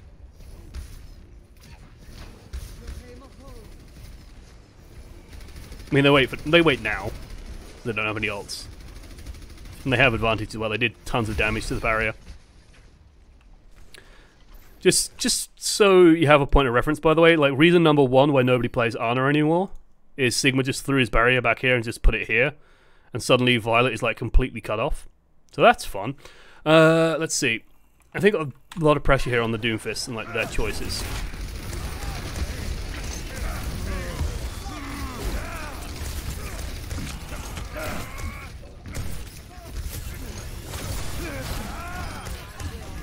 Hey, Titans. So Tui Hogan's got no rock, so yeah, you can go bully him. There we go. No fist bump. I remember being annoyed by something here, and I'm trying to remember what it was. Hello. And you're like, hey, Titans! Let's have a look at Sinatra. What was Sinatra doing? Playing really defensively. Great juke there by Xiaomin Su. Bounced out. Can't do anything. Has to use a cooldown just to get back in. Doesn't really get to do anything in the fight. Like, what's he really achieved? He's uppercutted a Moira, done some left clicks here and there. Almost gets killed by... Oh, yep, gets killed by the supports. Good job, Slime. Okay.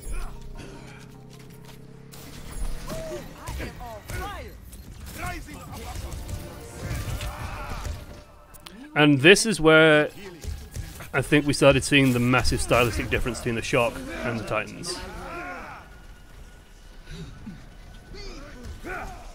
The Shock just do not wait. Like, they go in for this really intensive fight.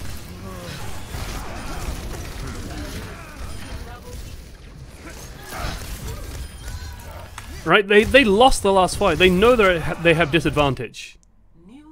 Titans are like breathing down their throats. What do the Shock do? They go, oh, okay, you want to fight here? Well, yeah, we'll just pull Moira ult. Catch you in this area here. Throw all our CC down your throat.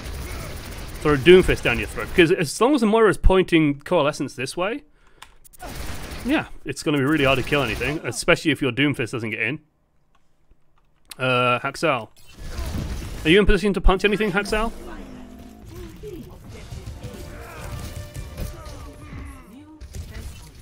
Like, I want a contrast. Let's pull. It's a fairly defensive punch, fairly defensive uppercut. Falls back. Defense, defense, defense, defense. Sinatra is on offense. Counter punch, but it's too late and doesn't hit the right target to kill anything. And then they're all dead.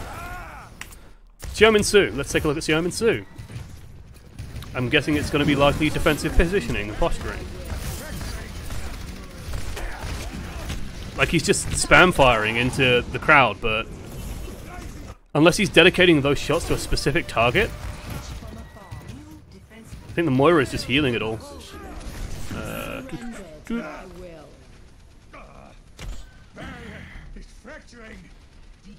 Barrier does some damage to Chui Herbin. He's down to about, what, 300 hit points? Barrier. Floor. Meanwhile, Sinatra's hit a target. Striker's hitting his targets. He's in the back line. Like, he's actually clicking on people. And it feels like the Titans are flustered, right? And this is like the main point I want to get across on this. It feels like the Titans get flustered every single time the Shock just go, we're fighting now. We're fighting now. And they're going to do this again and again and again and again. Look at this positioning. This is not where you defend on Anubis. You don't sit here, but he can because he's got Wraithform, so he knows he's safe. And hey, he knows he's safe. He can go and defend. And like, this is the thing that really gets me about the Shock, is they like commit in this weird place. Let's just go to the third person here to see.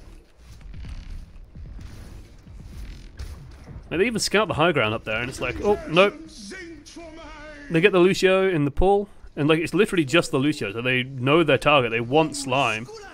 They want that sound barrier. And it's like, yeah, we got it. We got it, lads. Okay, that's fine.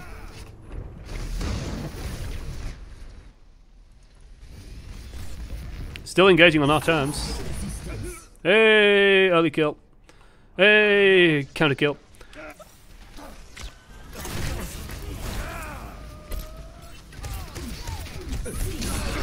The longer this goes, the worse it is for Titans. Because guess who reinforces faster? They traded 1 for 1. Shock can reinforce instantly.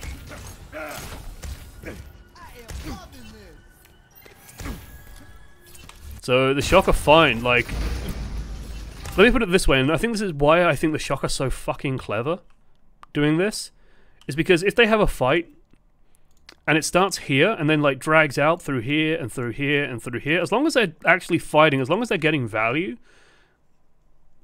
they're still gonna win. Like, by the time Titans reach here, they're gonna just be like 2 people left, and Shock are gonna have 4 people coming out of spawn. It's gonna be like impossible. And as long as, like, you know, they go blow for blow, yeah, it's gonna be fine. And they even trade upwards here, so.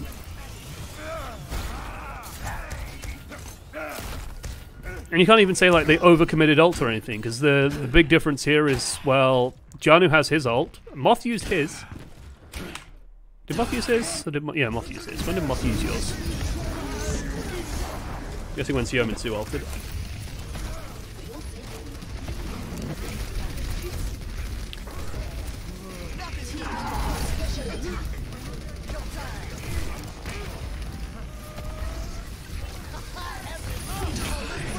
Yeah, just does it to cover Siominsu's Reaper ult. What I want to see for the next fight is, do they just go gank Janu? Forward. Forward. Too far forward. Ah! So, hey, yeah, they know that Janu could be a problem. I mentioned this before, if you want to beat a Zarya who has grab and you don't have a support ult, what do? You go gank the fuck out of Zarya. Let's take a look. Positioning, positioning, positioning. Positioning, positioning, positioning. Allow me to repair the damage. Choyobin just fucking kills Haksao. What the hell? I'm sensing the start of a graphitic flux. Ooh. I'm sensing the start of a graphitic flux as well, but I ate McDonald's earlier, so it might be something else.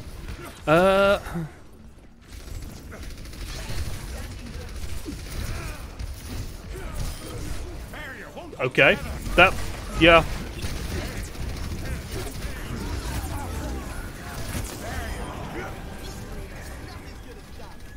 Haksao just got ruined. It was just a badly placed barrier. Like, he punches forward literally into the balls and then, yeah, dies. Wah, wah.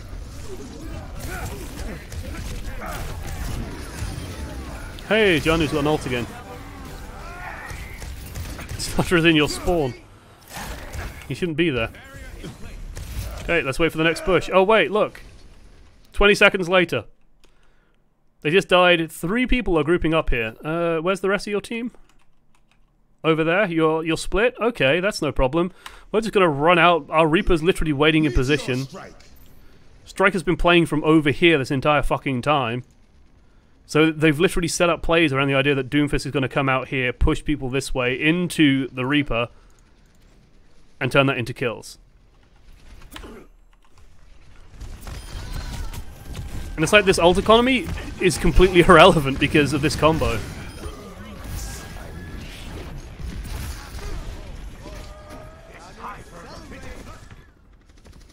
Are they going to do it again? It's been working. So I've been spending my free time lately learning Street Fighter 5. Right? I've been learning Street Fighter. I've been having a great time. There's a phrase that one of the people I go to for like mentorship and like YouTube tutorials and stuff, when it comes to fighting games and Street Fighter and shit like that, he says, if something works, just keep doing it until it stops working, right? Like, it literally is that simple.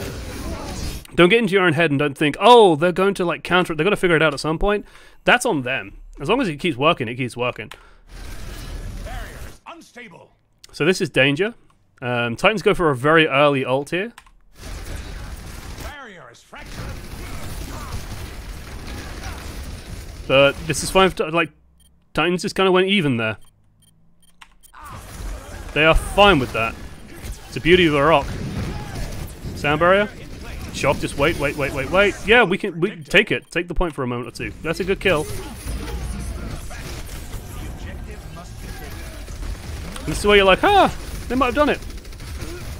Kill quick. Kill quick. You've done it, boys.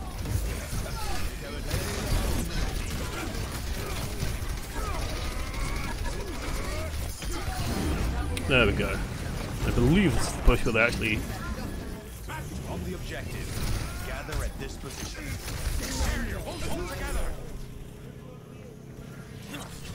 Come on. Don't be silly now. Again, they know the timing of that. These teleports aren't going to fly. Like Newton and the apple.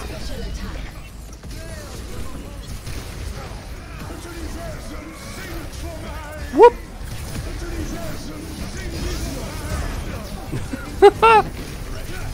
Oh god, the amount of time this takes is ridiculous. There we go. What happened to Moth's barrier?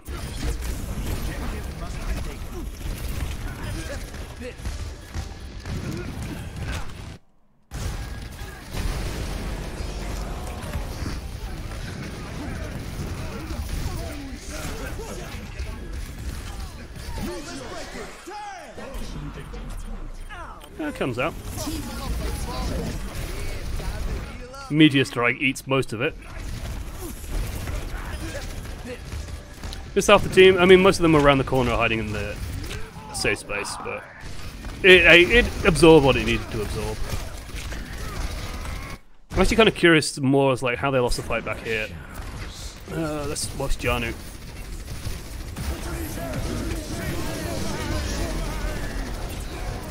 I just like how you can see both Moiras kind of just flailing.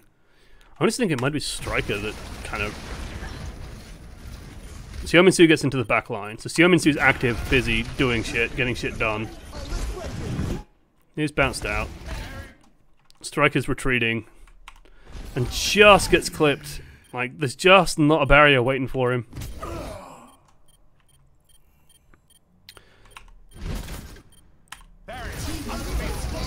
It hurts to see that Kinetic Grasp is available. Just couldn't save him. Losing that Reaper is a big deal. Like, if the enemy has a Reaper and you don't, well, yeah. Like, Reaper is so good when he's on the point, just fighting people. Okay. There we go. Back in. Some of your heroes, we don't care. Preparing to attack. There we go. Nothing shocking in terms of team choices. Got a Reaper peeking up top just to see. A rock randomly yeeted. Got Choi Hyobin, so hey. Nice. It's a good pull. Good aggression out of the Titans. Like, this is something that I feel like they don't do enough.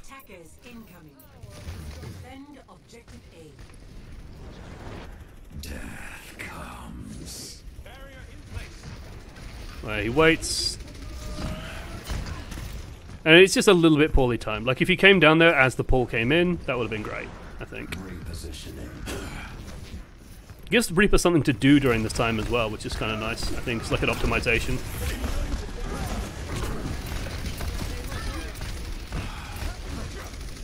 And if I remember right, this is almost a full hold. So yeah, like, that's a clean teleport. It's nice and safe. Very difficult to spot and hear out. It's not completely safe, but it's safe enough. It's just so simple!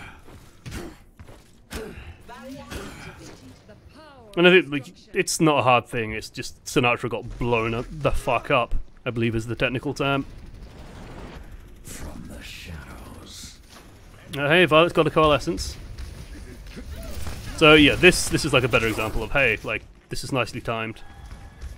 It's not probably going to kill anyone, but it's going to give you some ult charge. It's going to give you some nice advantage. Janu, don't die.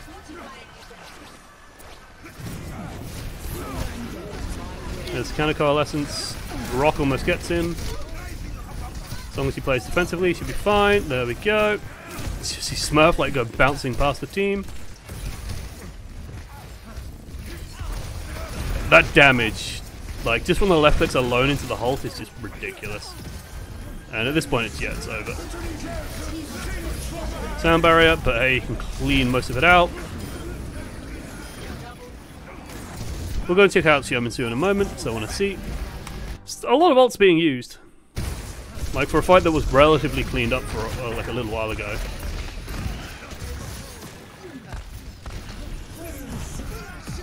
Like, the committal with sound barrier, I think, is like a big shift in the fight, because Titans realised, well, shit, we got to spend. Jianu and Tizzy both spend. And then Xiaomitsu just go, yeah, a little bit unnecessary, but it's Death Blossom, like, yeah, like, I can't get angry about spending a Death Blossom, you know?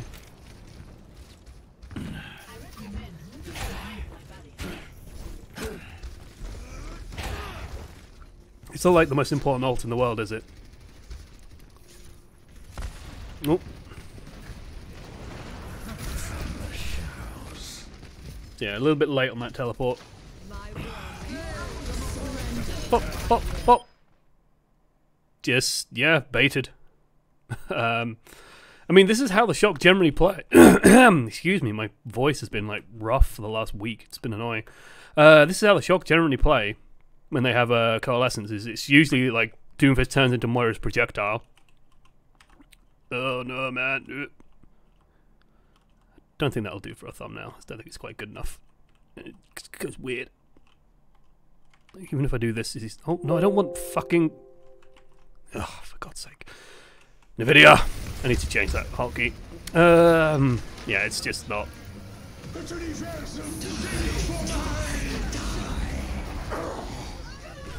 I mean, it kind of goes without saying that this is going well for the Titans. I mean, sure, they've lost their main tank, but Shock have lost a hell of a lot more. As long as people don't go nuts and feed, they should be fine.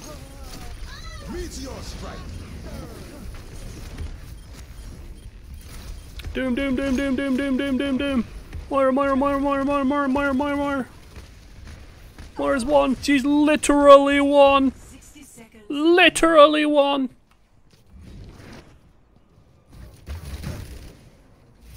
Okay. Final push. Titans have big old ulti. Janu's lovely ult available to them. 40 seconds left on the clock. Moth almost has his ult, but there's a small window of opportunity. But even then, like, sound barrier can be negated.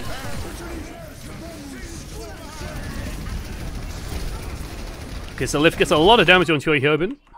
It's Xiaominsu, and like, I remember watching this. I remember thinking, like, because I think when it was live, the camera was on Xiaominsu's perspective, and you're like, okay, I kind of see what he wants to do, right? I kind of get what he's after, which is, okay, Shock are gonna like jump down, and Xiaominsu can like run out underneath him and Death Blossom and die, die, die, and everything dies. Ha ha ha! We're so clever. It's like they're waiting, they're baiting the drop down. Right, it's like the big brain players. Oh, we want you to come down here. We want you to go on the point. Let's see how it actually happens. Yeah, they just don't. They don't. They just kill everyone from the high ground.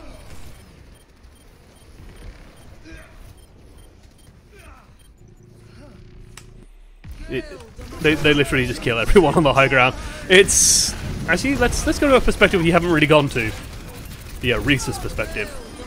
Yeah, Dizzy just dies. Twilight dies. I mean, they get Sinatra, but like Xiaominsu again, he dances a nice flamenco, but it just ain't there.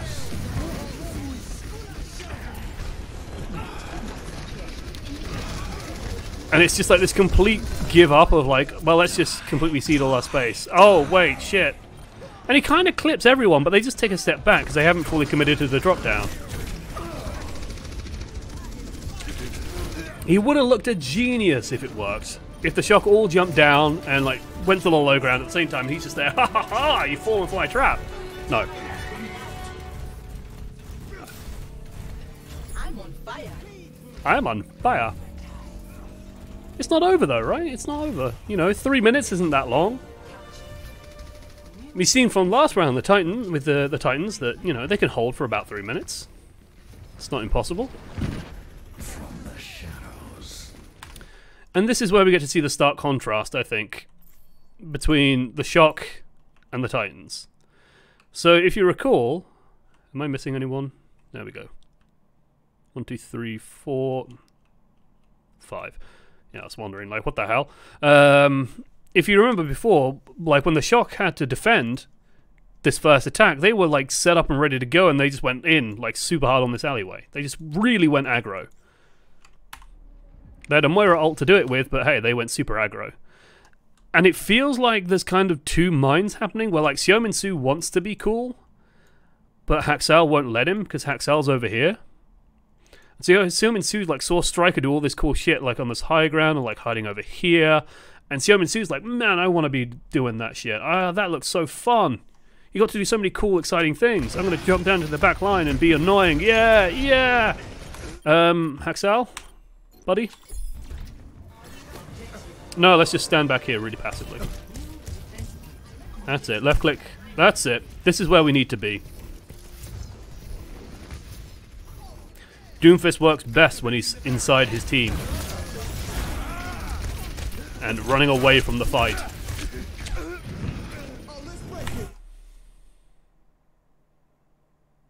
Did they spot him or just not plan to go that way? They just didn't drop down.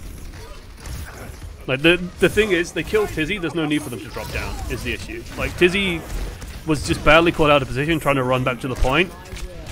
And I imagine someone called, like, go point, go point, go point. And Tizzy tried to sprint there, but just didn't have any cover, didn't have anything to help him get there. So he just got shot in the backside and died. That's how it goes.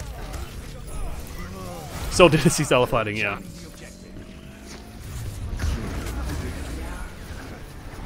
I believe it was also the style of the Washington Justice for the longest time to just give up space.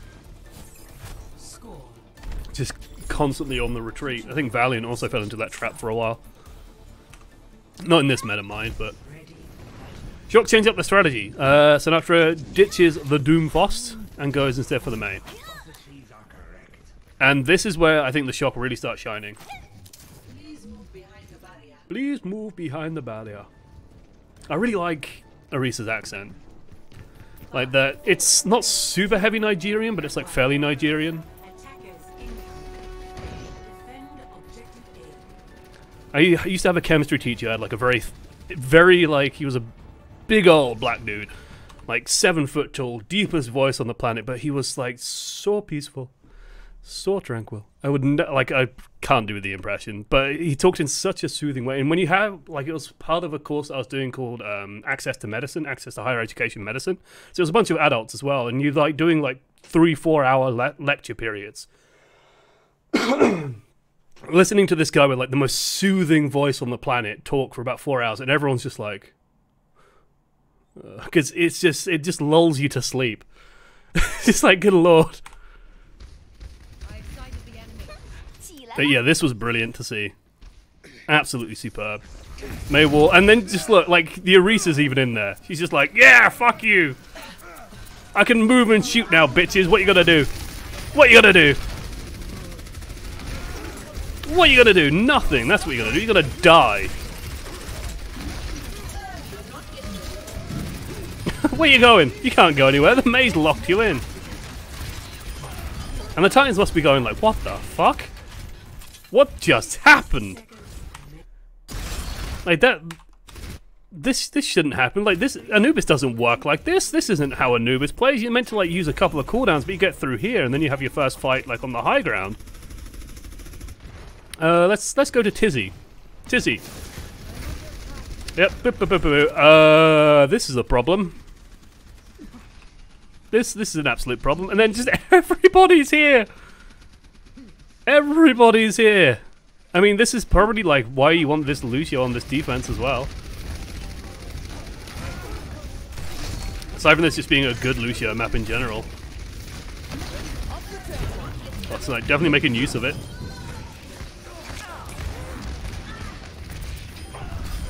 I love it. I love it so much. Hello, Bazinga. Fuck you. But in a nice, tranquil Nigerian manner. Why does Sinatra not wall the team off on the second fight? It's a very good question. Because they go the different direction, and because they're not ready for a fight. Look.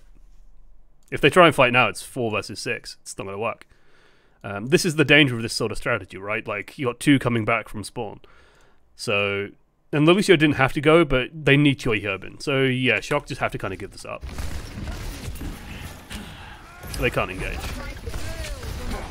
And it's still a damn good wall. And hey, now they're back. Now you can fight.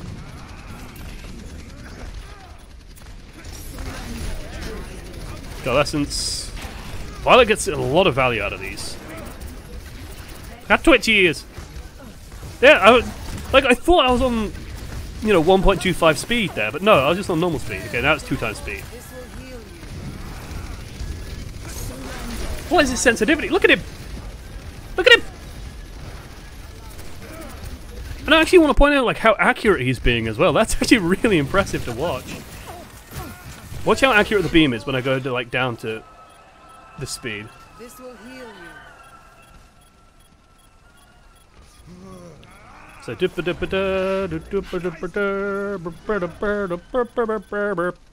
okay, wait. Watch how accurate he is. Actually, let's go to half. Smurf. Choi. Sinatra, Choi. Point. Sinatra, Choi. Smurf, Choi. Target. Smurf. It's like so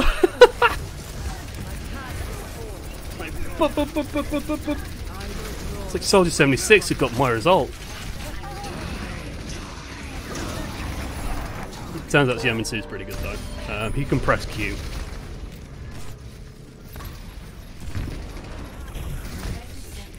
This is 100% Yemensu's style, which is teleport behind and then just kill.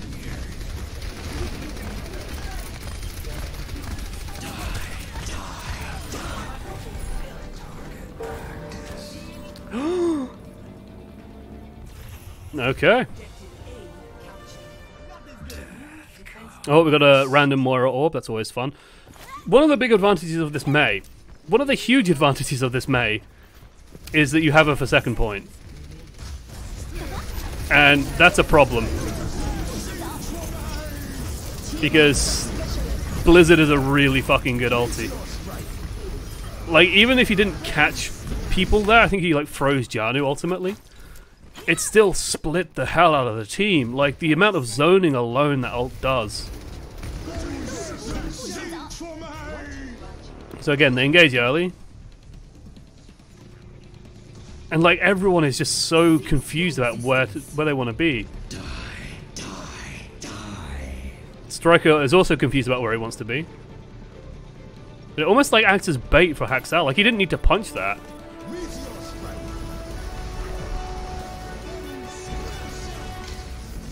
And he just splits the team in half. Okay, DPS still alive. Haxal's getting frozen though. Choi Herbin still has an ulti as well. There we go.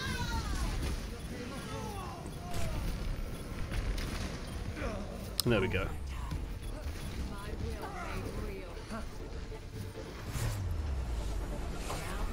The Anubis continues. It ends pretty quickly. It's not long left. Come on. Ready for battle. I like how all of these fizz and explode whenever I go forward. Okay. I somehow don't think that's the comp. 5, 4, 3, 2, 1. Attackers incoming. Defend. So turns on the defense. On the first half, again, it wasn't terrible. Same pattern as before. Drop down. Much better timing this time. Much better timing this time. Goes the long way around to get to the high ground though, and even commits teleport to do it. So I find kind of interesting. I'm pretty 100% sure that Reaper can just jump up here. You just jump up onto this and then onto this and you're fine.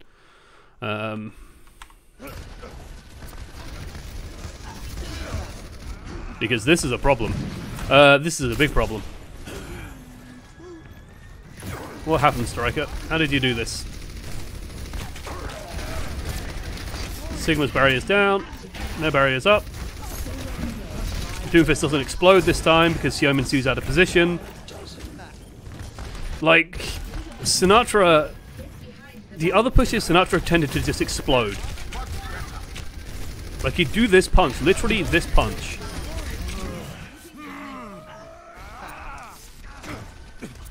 where he'd go in like this and go in super aggressively. Where the fuck is Xiaomin Su? He's over here chasing Moth or Choi Hyobin. That's a good camera angle. Chasing Choi Hyobin. So Sinatra's just adapted a little bit. Like, he's just waited a little bit longer. Still full commits. Like, he can't get out.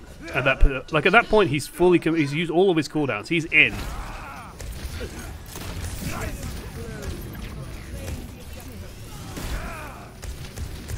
And it feels like on the first half, Titans knew, yeah, we just blow Sinatra up when he tries to go in, and we win. And they did that a couple of times, and it was fine.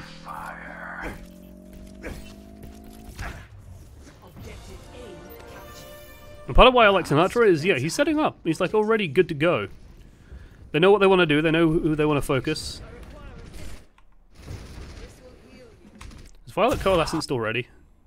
I believe he has. Yes, he has. Like, you look one moment and... So, there we go. Allow me to repair the damage. Like, Moth's just on speed boost. Full time. Yeah, Moth's just on speed boost forever. It's even an attack orb. What the fuck? Like, that's insane to me.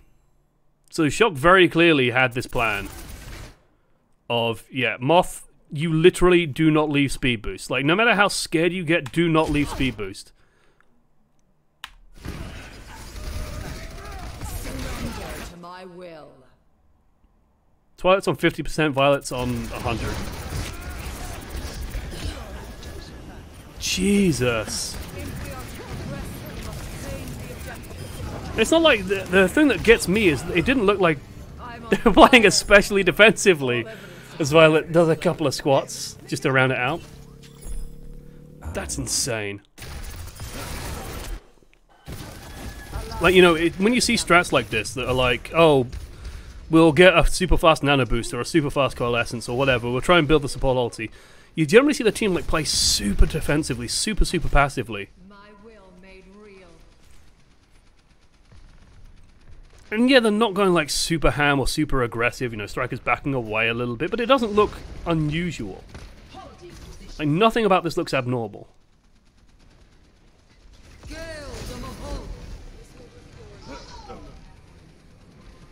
And it feels like they might have won this fight even without this coalescence. The coalescence just pushes them over the edge.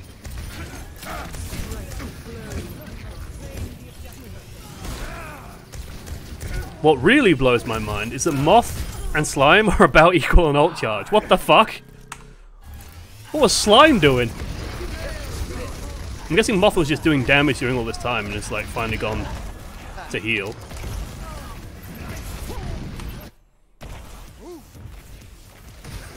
Speed, speed, speed, speed, speed. Oh, tiny bit of heal. Speed, speed, speed, speed, speed, speed, speed. Speed, speed, speed, speed, speed, speed, speed, speed, speed, speed, speed, speed. Heal. Speed. Heal. Damage. Yeah, okay, he just swaps the speed during the fight. Heal during the fight for most of it. That's nutty. That is absolutely nutty. Okay, so they're gonna get 1/3. They don't have anything in the tank, neither do Titans.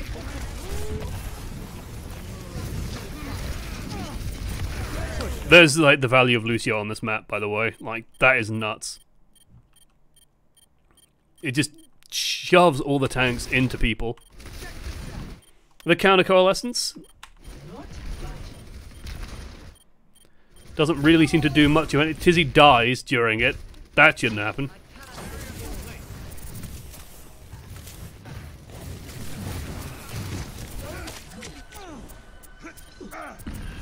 Surrender to my will.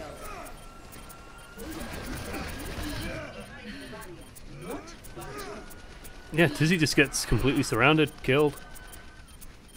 All off the back of that boot.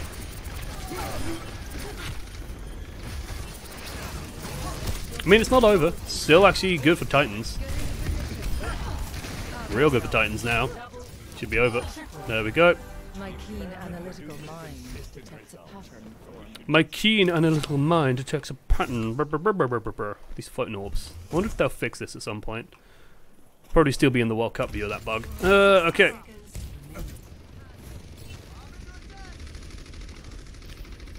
Shock have a lot of ults. The person I actually want to watch is Choi Hoban. There he is, they spot him, they eat him. He has to get out, he's out of this fight. Teleporting in, he's looking for him. It's literally just babysitting Xiaomin Su during all of this, and Violet's killed everyone again. What the fuck? What the fuck? Someone stop this man. Moira's meant to be a boring hero. I mean, yeah. Yeah.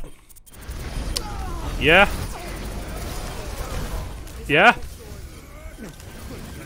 Yeah. Just, like, he just holds the beam. He puts the beam on the enemies, and the enemies die. And everyone else focuses them down. I put a lot of this on that boot. Wait, that boot was the last fight. What the fuck happened on this fight? Slime. Moth. Oh, sorry, not slime. What did you do? I'm just like trying to figure out how it went so badly for the Titans. Like, Xiaomin Su getting locked up is one thing.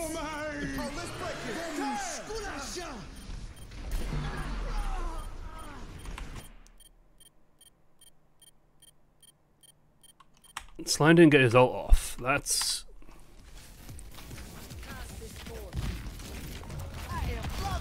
probably the exact point where it fucked up.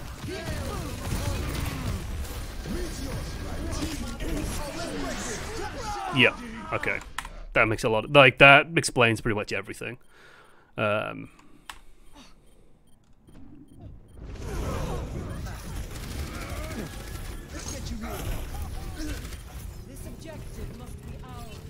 mean, that's just like, wah wah.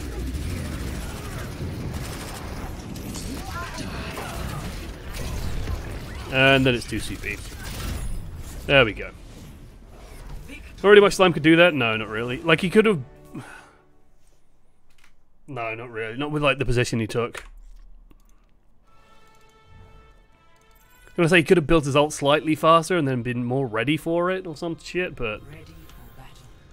even then...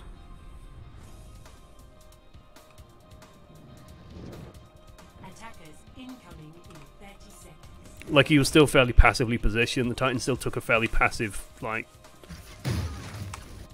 look during that entire fight. Oh, look, Rascal and Architect are back. Guess what? Guess what's going to happen? 4, 3, 2, 1. Attackers incoming. Stop the payload. At least this time, Titans are ready for it, right? Titans have actually prepared. So much so that, hey! It's another good start for the Titans. Like, the holding corners, the playing corners, great anti-nade. Comes in from the side. I actually want to see that from first person. I want to see Twilight did.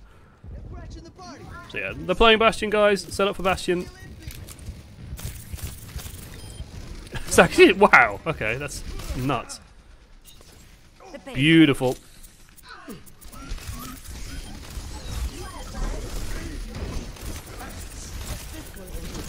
Incredible. Incredible.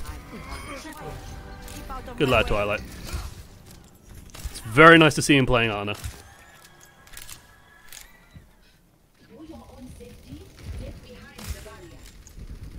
Okay.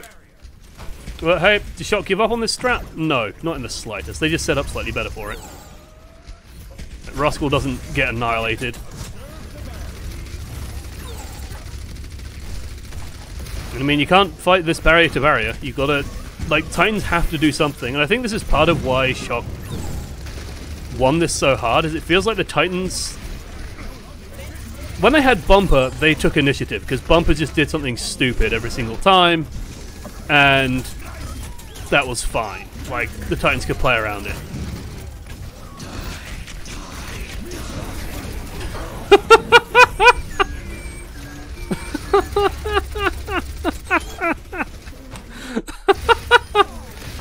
Oh god, Reaper ult. Oh, he's nanoed. Oh, Jesus. I remember they had the camera on him during all this, and it's like this is a cool loop for him to do. Okay, he goes in, gets the immortality field, scares the shit out of Moth. Like, that's all he needs to do, right, is like continually scare Moth. And then this nano just comes out so early. And Moth does the really clever thing of just goes, yep, I'm fucking out of here, boys. I'm gone. Woo! Doesn't even jump to the high ground, just jumps out of his vision, and Xiaominsu promptly forgets he exists. And I wish, like, why? Why? It's just too predictable.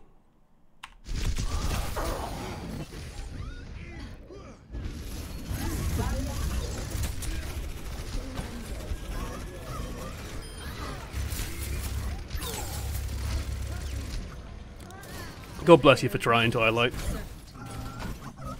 So Tizzy and Janu are cowards. Yeah. As there are only two types of Reinhardt players, and, you know, Bumper's the Reinhardt player.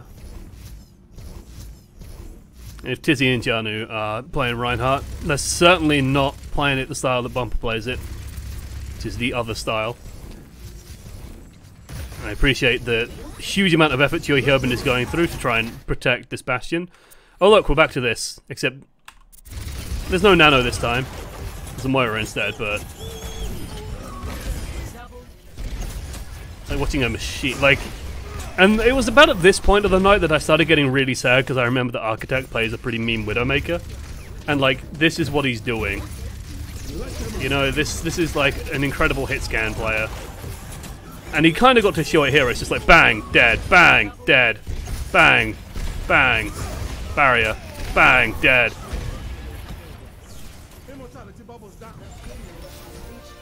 And it's just, man, I wish we could see him not play Bastion, you know? That would be nice. And then it's, what the fuck? I mean, yeah, okay. It's Gibraltar. It's just Gibraltar things. By the way, I hate parts of this map. It's just, ugh. That's fun. Your main tank died at the wrong point. Lol. GG. Right, you're stuck. You gotta wait. Can't hold anywhere else now.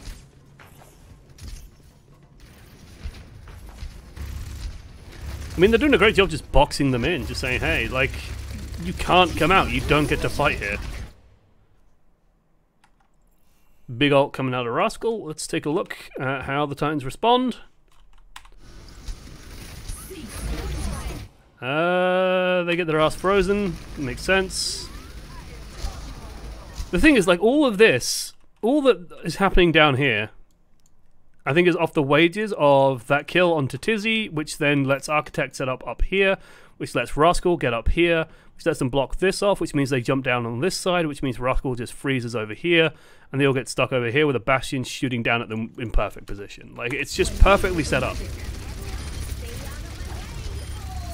So it's not like, oh, you just blizzard back there and you win. No, it's like step by step by step by step. Oh, look, they have to drop down over there. They get stuck around the payload. Rascal just throws the blizzard like past them a little bit. Well, not even past them, just in this crevice. Because this is a really good place to fight. Like any place like this, where the payload exists in the way, it just limits your movement completely. Like they can't move, they can't do anything, they can't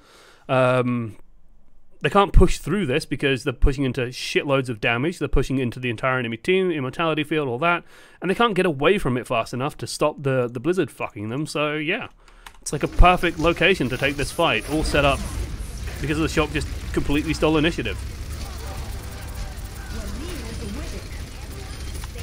And it was at this point where I think Twilight was just done for the evening and was just nano boosting people.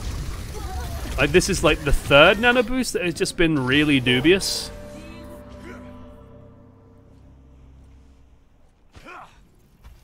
And, yep, they want to set Architect up again. They, you know, they're debating where to put him.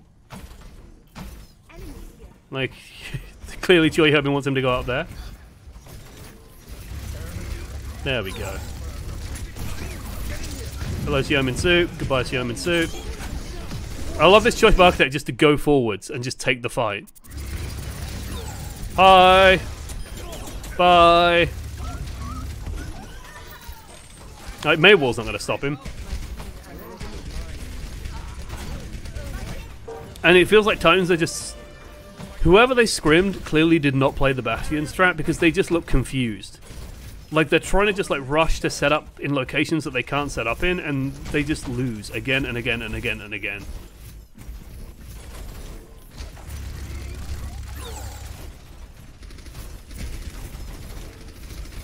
And again, completely beautifully set up. Absolutely beautifully set up. Like, this is an insane position. If you think about, like, how do you challenge this Bastion? Because as you've seen, like, if he's nestled in here, you can't actually challenge him from over here. You have to be, like, up here. So he can see you, and he's got, like, a nice wall. He's got all this shelter over here. You have to, like, run all the way over here if you want to get through this barrier. And he has complete line of sight on the ground. How do you challenge it?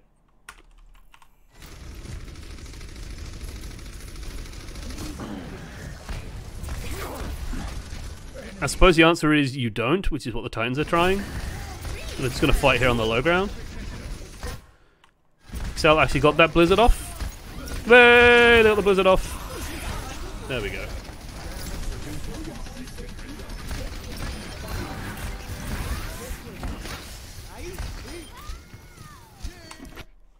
So yeah, I guess the answer is simply you don't. You fight on the low ground and you have a really good ulti like Blizzard. It's a nice one.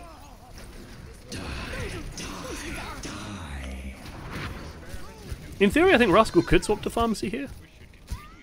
So that excuse flies again. No, I don't think Moth would be happy to change at this point. Like, they almost have Bongo and Matrix, which is just a super nice combo. So they'll probably want to keep that. That's a really good way to stop the Ant Matrix getting value. Oh! So again, Nano, Xiaominsu. And he's retreating. What? How does this keep happening?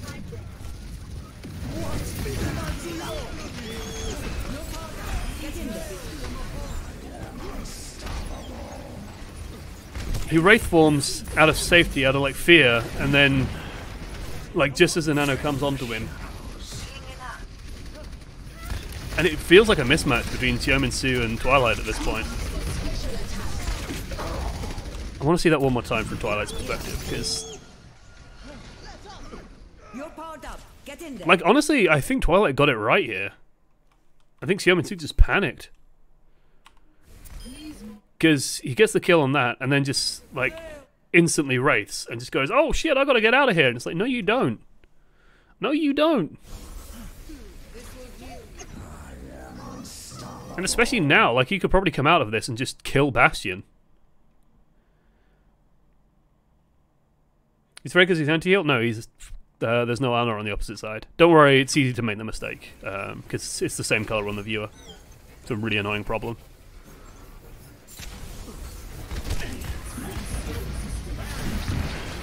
And then he teleports out. That nano boost literally went to destroying an immortality field. And I think this is like the psychological part of it as well. It's like a defeatist mindset of like, well, shit.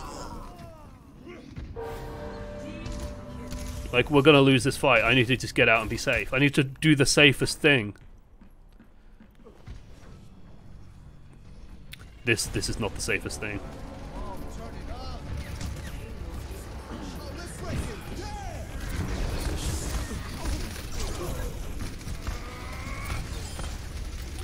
And it's annoying because they're such a good team. I don't know whether it was the stage or the crowd or what, but they just look off. Like, there we go, and it's over. Last fight, Bastion's on the high ground, can't do shit about it. No one can get to contest him. It's pretty easy.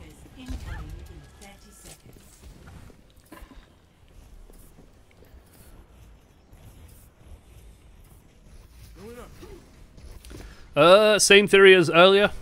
I mean, Pharmacy combined. And the thing that really got me was they wanted them to, like, he's literally shooting the fucking window. He's saying, like, yeah, we're playing this again. Deal with it. Deal with it. You know, this is a statement. Like, literally sitting and, like, firing like this is just like, yeah, we're playing Bastion. This, to me, is, like, one of the most it's quietly disrespectful to the enemy team. Because it's like, this is, you know, you generally, like, want to hide what you're playing. You generally want to, like, you don't know, you don't quite know, you can't be sure. You have to kind of think about everything we could be doing. He's just like, no, we don't think you can handle it. You can't handle this. We are showing you, hi, Bastion's here. Deal. Deal with it, bitch. And, well, let's see.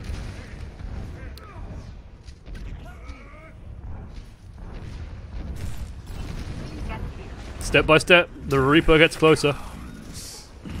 I think Moth might have spotted him. Maybe not. Yeah, he got spotted. So they know he's here. I mean, the payload's almost there.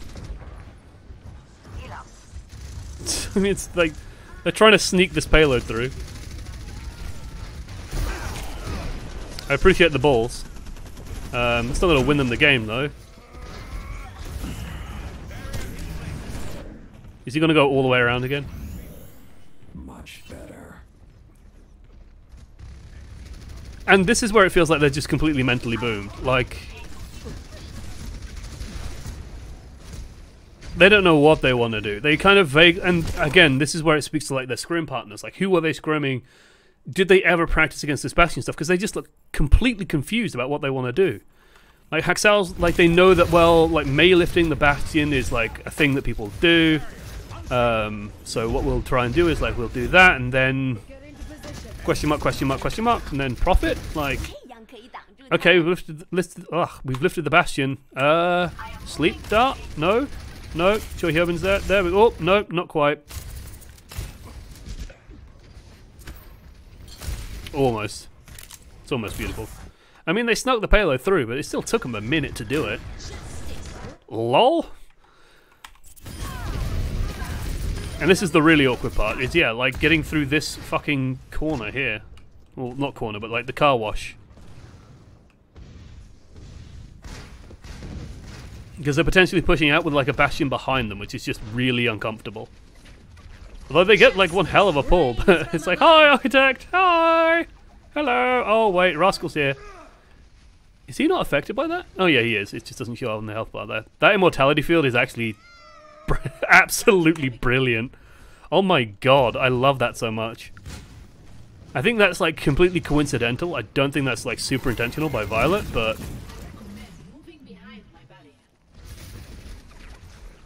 yeah, he, like, sees the pull and just puts it down, and then Rascal just gets this god tier immortality field where literally no one can, like, run out to shoot it.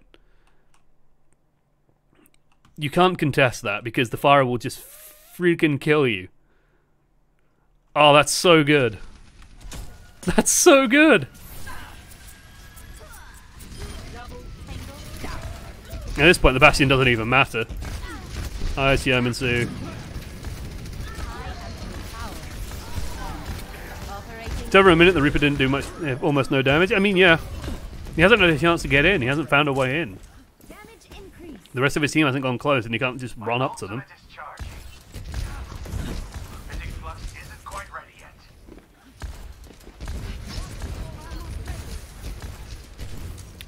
So they've got Valkyrie, they've got Amp Matrix, which is probably what they're going to be playing around, whereas Architect, nice and safe up here. He's got Choi Hyobin pocketing him. Smurf to contest the point, Rascal to contest past the point. No, you can't stand on the payload. They all have to blow defensive cooldowns just to get places and do things. They can't afford to say that. Janu's dead. Does Shock even commit anything else here? I don't think they do. God, like, this is just confidence. Like, they know it's over. They know that Titans are just scattered to the four fucking winds at this point. They don't know where they want to be. Xiaominsu's going on these lengthy flanks, but yeah, he has to, like, kill an immortality field, then kill the Bastion. That just won't fly.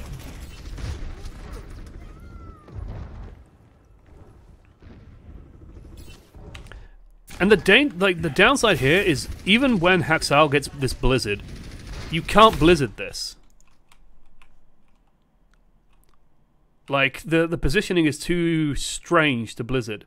If you think about how it was on Eichenwald, it was like all of these four were just like all lumped up, and like Smurf was also in there. Like Moth wasn't. Moth was attached to the Farah. But you had like four people all lumped in like a really small environment by the point. Here, that's just not the case. Here, they're all spread out, and they can all just stay spread out. So even if you get like, even if they throw the blizzard up here and get it onto Architect, A, Architect could just drop down and probably be fine. B, Architect could just stay there. Choi Hobin keeps the barrier there. Violet just tosses the Immortality Field over, and he's fine. Toss it here. Violet just walks out of it. Architect just walks out of it. I really want to see what Haxel does with this.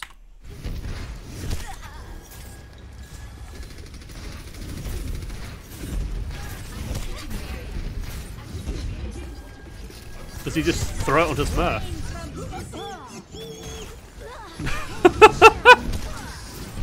Does he just throw it now? Don't throw it now. Oh look, it's another nano boost, but Xiaominsu just wraith forms out.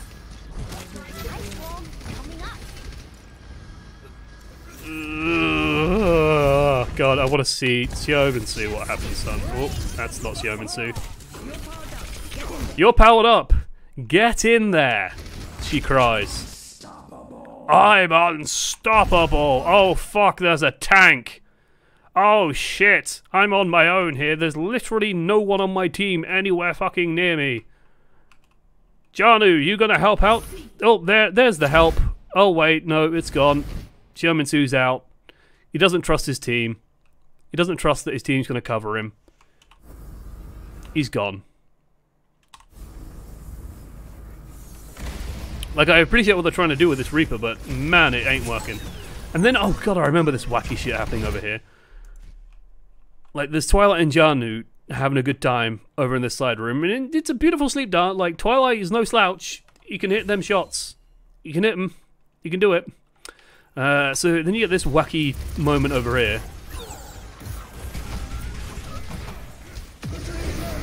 Where Janu just goes for it. I mean...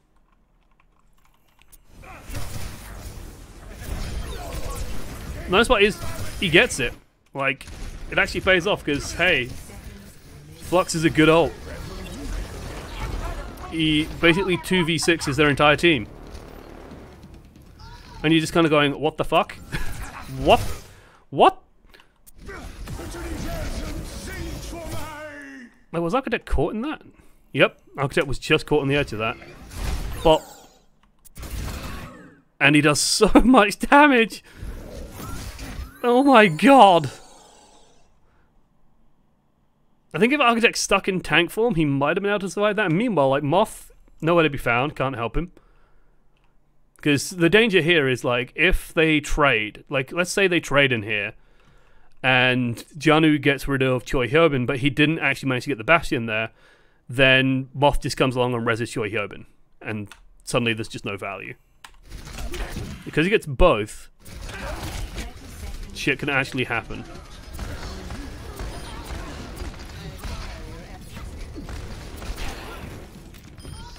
Jesus. Jesus. Ella kick tripod. Hopefully all is good with you. Kick Tripod is the host of Tactical Crouch, as well as has been the host of a number of other podcasts, though I don't know if he's running any at the moment aside from TC, and TC might be on a break. Unless I haven't kept up, unfortunately. So this is always good to see, like, very similar to the last situation. Definitely follow him on Twitter, though. He like puts out a lot of good Overwatch content and highlights a lot of good content as well around. I think it's just at Kick Tripod. On a break, though, good to hear. Good, because you need to talk about the finals. There's a lot to talk about. Because the Titans, they've fallen apart by this point. I mean, Haxel, like, this is a good opportunity. Hey, you got Blizzard still available. They got pressure. Shocker falling back. The Bastion might have won out his welcome. Good shit. Good shit, Titans. Finally. I still think they've got a problem. Well, I remember what the problem coming up is, which is that Shock don't switch off this Bastion, and when it gets to an open field, it's like fighting the Dothraki on an open field. Fighting a Bastion on the open field? Luckily, this is not an open field, and I'm keeping the camera on Haxal very pointedly because I'm expecting magic. I'm expecting magic any fucking second now. Come on. Chop, chop. Let it go. Let it go. Just let it go. They're all stood there, for the love of Christ. Okay, maybe he's waiting for Xiaomin Su, who's actually getting into position. Like, they're actually doing a play. Please. Please. There we go. Right. Yep.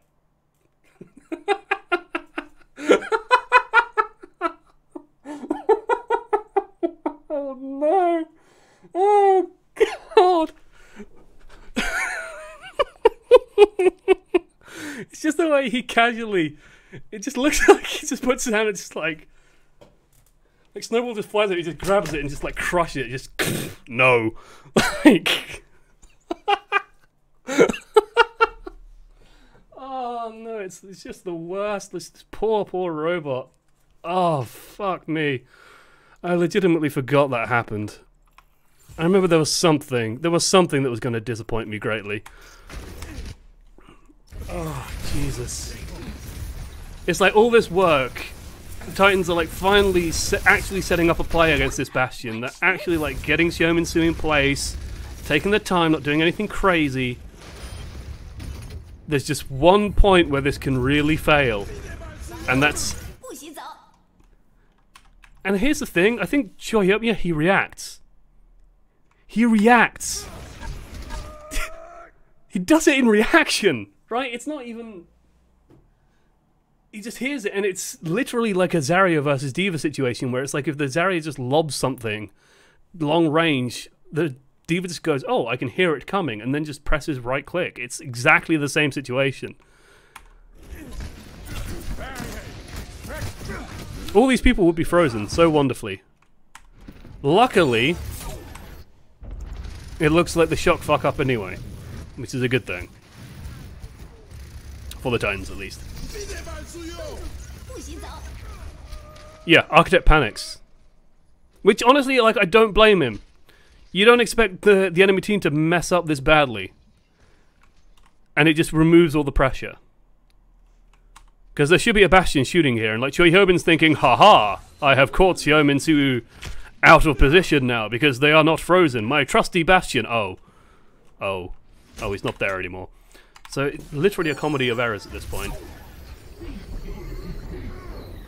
Like, Haxal shouldn't be able to get any of this position. They shouldn't be able to take any ground. Smurf should be completely safe because he can just back away. Like, you take this moment here and you just freeze it, right? This is what the situation should look like. And like, all of this territory here is just no man's land for Titans. And like, this up here as well. Like, they can't be here. Xiaomin Su should be playing like back and forth here. He should have to back and forth inside the door. He can't push the Bastion because if the Bastion catches him in the doorway, turns around, shoots him, he's gonna die. He's done. He's finished.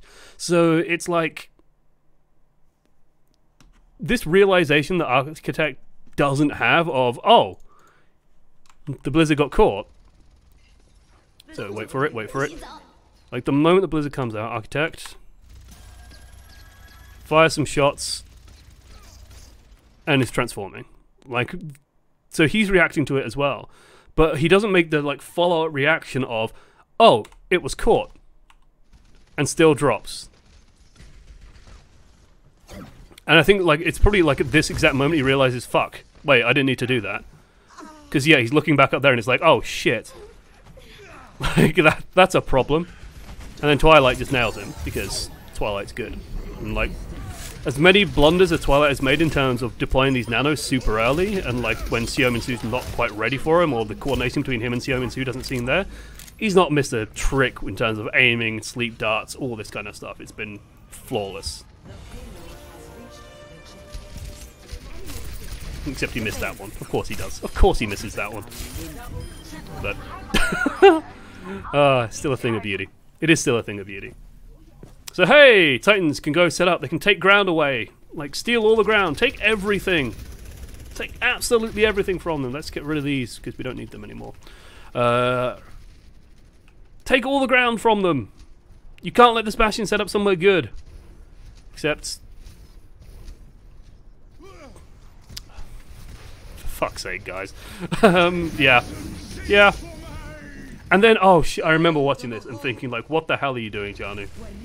Like, what is this? And again, this is where it feels like nerves, pressure, stress affected their decision making, because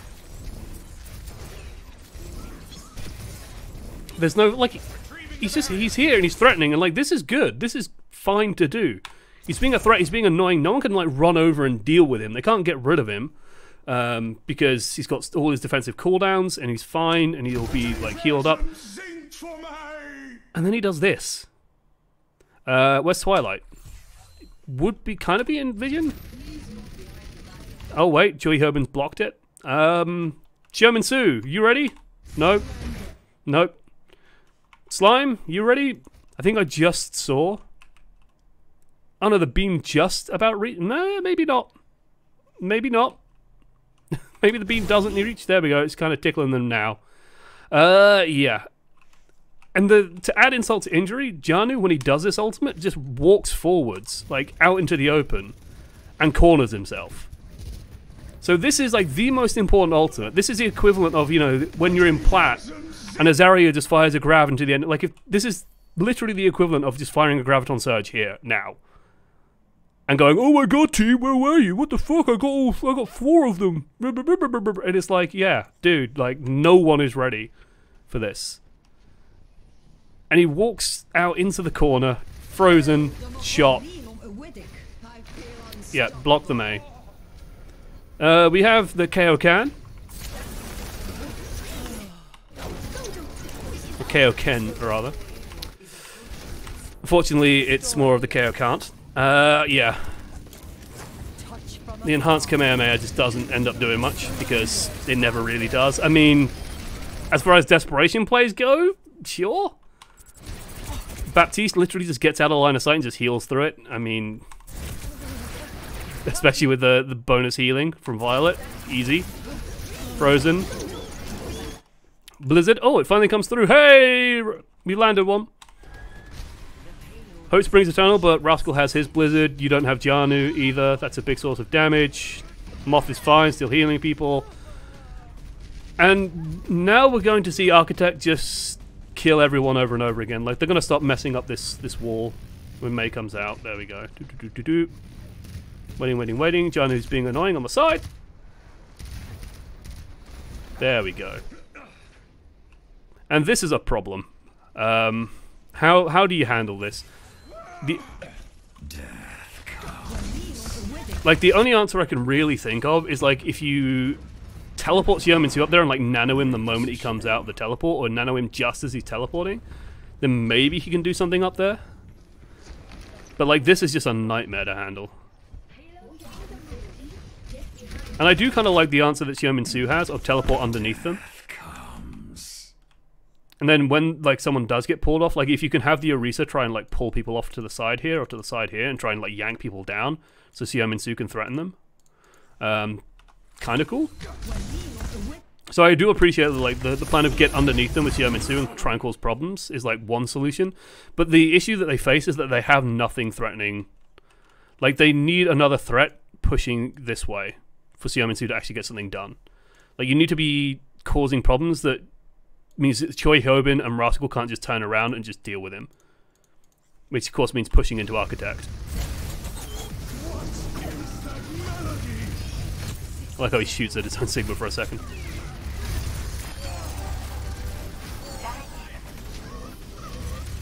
Man, I wish he was playing Widow. Like, oh, Bastion being at the highest level. It hurts. It does hurt.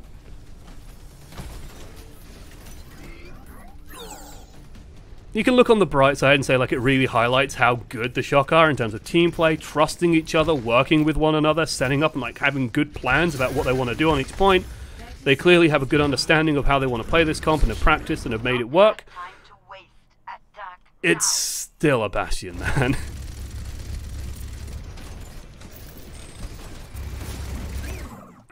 I like how Moth is literally just sat here. Like, I noticed it when Architect looked over that you could literally see that Moth has literally been doing nothing but holding his ult ready for a little while. Like he's just waiting for the go sign. So yeah, I'm ready.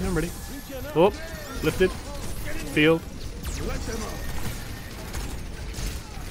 And yeah, you can't fight this. They can't just fight this straight. They have to do something about it. And it feels like Xiao Minsu's like trying. Like if you follow what he's doing.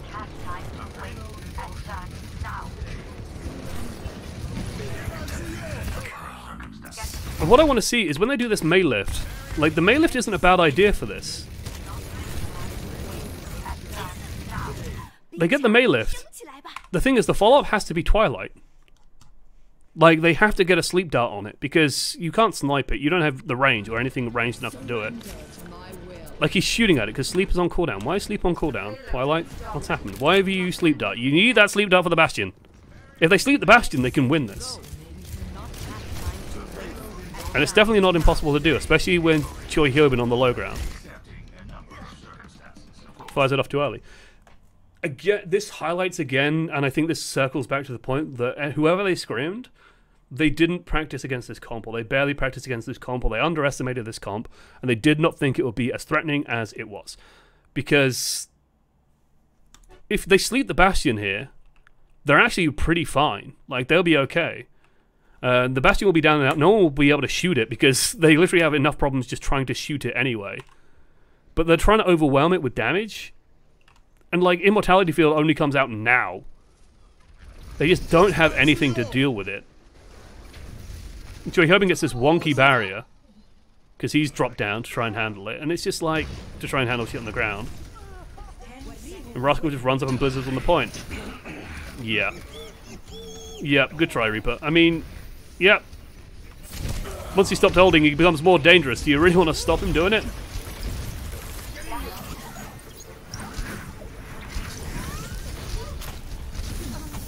And this is over. And you're just like... This is how it ends. Not with a bang, but with a whimper.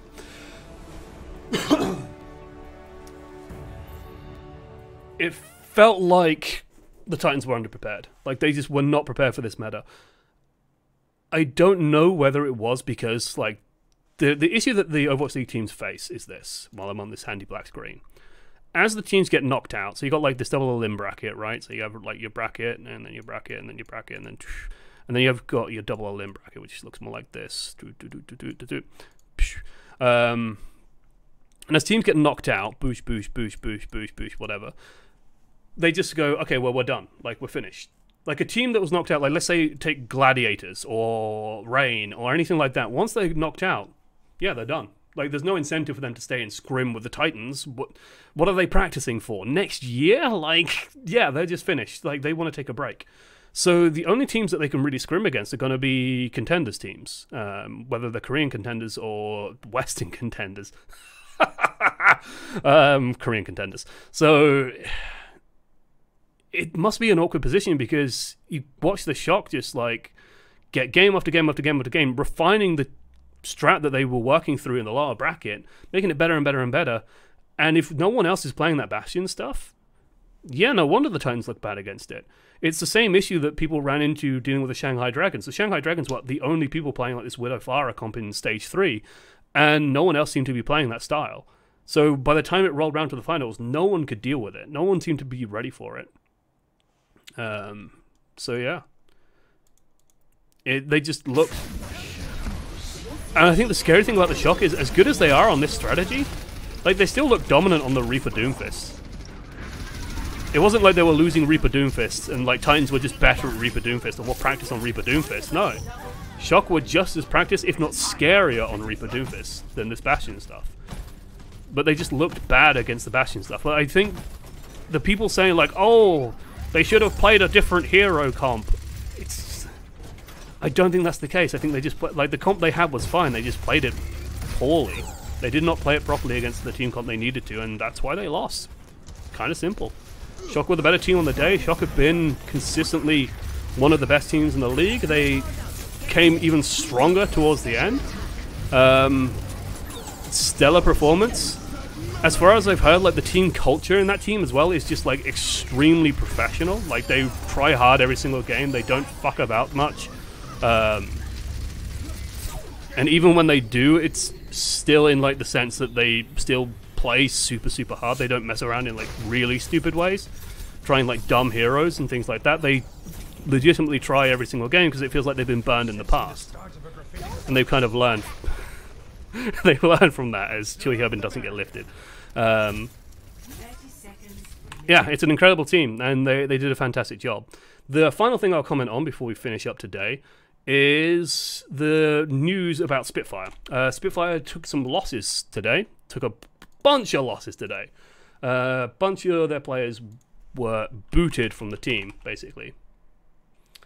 London Spitfire. There we go, London Spitfire. Yeah, today we part ways with Nuss, Guard, Birdring, and J Feel. Right, thank you for all your hard work and efforts. And a lot of people are like, oh my god, you're getting rid of Birdring? I was not shocked in the slightest to hear about this. Birdring has been a problem for the Spitfire for far too long. Like, it's exactly the same issue they had with Fisher, where it's just like, as good as the player is, if they are uncooperative with the rest of the team at times, it's just not good. And like the evidence I use for this is shit like when Mateus, I think he's called, like the guy who runs the social media accounts, was basically like literally tweeted, imagine losing or getting like knocked out of the playoffs because of a kid's shitty attitude, right? And it's not been uncommon for Birdring to, oh, he can't play this week, he's injured his wrist. I've been around esports long enough, I've seen esports long enough to know that injured your wrist is generally the player is sulking, or the player is having a shit fit, or the player is unhappy, or the player is being punished for something. It's very rarely the player has actually injured their fist. It's generally more the player's fucking about. So yeah, like it does not surprise me. Birdring is just inconsistent as hell. Like, it's just not worth having. It's just bad for team culture. Nuss was a little bit of a surprise, but he hasn't been stellar, hasn't been huge. Guard, I think, it just got hard done by. Like, Guard was brought in to play Sombra, and they might not need him for next year, so okay. What really surprises me is they didn't sell, like, I was expecting the news like, oh, Birdring's been sold to Valiant for $3 billion. Oh my god, I've just seen We Generator 9000. What a name. What a name. I want my identity to be We Generator 9000. That's who I am on the internet. Incredible. I love it. I love it so much. I've completely lost my train of thought. Yeah, Guard got kind of hard done by because, yeah, it was brought in to play Sombra. But yeah, I was expecting to hear that, you know, oh, we sold Birdring to the Valiant for like $10 million. And now he's their fucking problem. You know, now they can deal with that shit.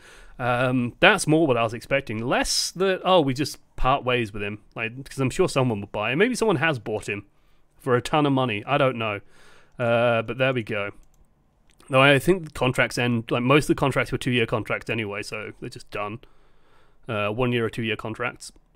Yeah, not a surprise. I do think that a lot of teams will like rush, and I think like with the right environment, I think with like strict coaching and like really strict mentality, Birdring will probably, like, he could shape up to be a great player. I don't think Spitfire has been the right environment for him. And I completely agree. And like I mentioned it previously, that I think with Spitfire, you can build a team around like Prophet, Fury, and you could, yeah, and Badosin, definitely Badosin. Like, if you just keep those three, and Gesture as well, like, you've still got a good team. Because Prophet is consistent and like super dependable. Skilled, if not as more skilled than Birdring is. Like, he's come clutch so many times compared to Birdring, and it feels like his, like, Birdring popping off at the grand finals was sort of like, that's the state that Birdring should be playing in. Prophet was playing at his normal level and then went even further beyond, and it was crazy. Badosin has been just consistently good, just like really, really solid, can also pull it clutch, really good Ana. Just your Prophet, and then Fury, who is just like insane, absolutely nutty diva. And she'll come back. Diva will come back at some point. Like, you want Fury. Fury's incredible. And like with these four, yeah, you don't need Birdring. You don't need Birdring. You need someone dependable to play with Prophet. You need someone reliable, consistent. And if you have that and you let Prophet shine, you play around Prophet's DPS carry, boom, you're good, you're golden, 100%. And especially if like Dive does come back, if Tracer comes back, which she very much might, my god, Prophet will be scary. Prophet is the libero to Birdring Sabiobi. Kind of. Like, that was sort of the relationship that they started with, is what I would say. That, like, Birdring was, like, the superstar player, and Prophet was, like, the reliable, consistent, pretty good, but kind of worked in the background.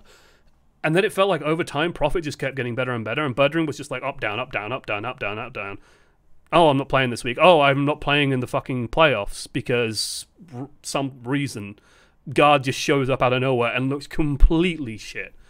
Like, Guard just didn't look like he hadn't scrimmed for like 2-3 weeks. And yeah, Spitfire just embarrassingly lost. Like, not, they didn't lose, like, just lose, they embarrassingly lost.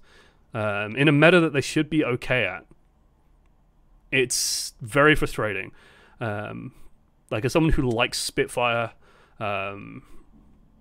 even outside of the London connection, like, they're a good team, they're an exciting team when they're playing well, it's just stupid.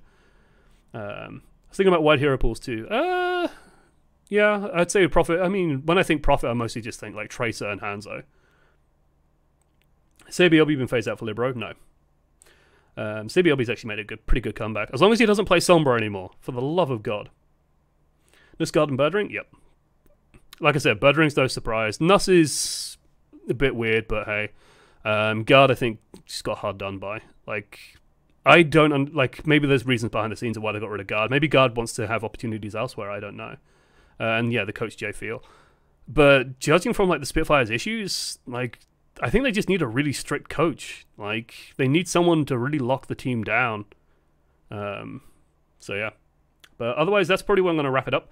Thank you for coming by and hanging out tonight. Hopefully you guys enjoyed the finals. It was still an enjoyable finals. And I think people like talk a lot of shit about the Vancouver Titans. I mean, I talk some shit about the Vancouver Titans. But in the first couple of games, like, they had some real moments of brilliance. They're still going to be a threatening team. Like, next year, they might get, like, they are now well poised. And I think Yiska said this in, like, March about Shock or something. Like, Shock lost the finals and just didn't like how that felt. And so they were poised to, like, come back and, like, go, well, we're not losing anymore. And I think if any team can do it next year, it's like the Titans are just like, no, sorry, we're just going to win next year. Like, they absolutely have the talent, absolutely have the skill, absolutely have the players. They could pick up Birdring. Why not? Why not? Could be fun. But yeah. I mean, the Titans only reached grand finals. I will say, as well, that this does piss me off, actually, in closing. The one thing that really does piss me off is the playoffs. Double elimination. So technically speaking, the Shock have lost once, Vancouver have lost once. Shock have won, somehow. That, I hate that. I would be so pissed if I was the Titans. I would be so pissed. Because, yeah, you've both lost once. And it doesn't seem fair to me. And yes, like, the Shock look on another level at the moment. Yes, the Shock deserve the win. I'm not saying that they don't. It's more that it just doesn't seem fair when the reasoning, I'm 110 fucking % sure the reasoning why there is no benefit to the winner is because it's confusing. It's confusing to the viewers.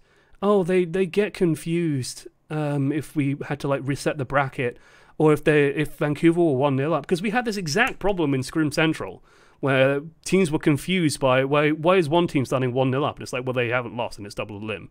So we're giving them a single win as benefit. I mean, and they were lucky that, because I'm the kind of person that would, like, I was pushing, well, actually, we should be resetting the bracket. Like, they should be trying to win, like, a best of 3, and the opponent needs to be winning, like, a best of 7. It drives me nuts. It drives me absolutely nuts. Because I guarantee you the reason was, it's confusing. It's confusing to the viewers. We have to explain double elimination, and that's hard. And it's like, just, like, welcome to esports, bitch. Like, yeah, like, that's literally my mindset on it. It's just, man the fuck up. Like, you can learn, like, you can tell people about a simple concept like this, and people can take it and understand it. Don't belittle people's intelligence. Right, I'm done. That's my little rant at the end. I got that out. I got that out of me. Thank you everyone who supported me today. Metball, Cypher, MPTJB, Sea Surfer. Thank you all the people who followed and came by and stopped by and came out and hung out and chat. It's been my absolute pleasure talking with you. Explain the payload map? Yeah, we can take the time to explain what payload is over and over again, but we can't explain double elimination. No, that's too complicated. It's too much. We can only afford the Wells Fargo Center for 1 day, so we're going to have this event, fly tons of people out to the event, and have them stay for a single day at this event. We're going to have a huge event and only do it for a single day. Why? We'll have a media day, like a press day before, and then have people stay for a single best of 4 that literally lasted like an hour and a half. Americans, man, Americans. I'm blaming Americans because it's all it's also probably to do with broadcast rights and that shit, and that just drives me crazy. Right, done, bye, finished, I'm out. See you next time. See you tomorrow. We'll play some Overwatch. Oh god.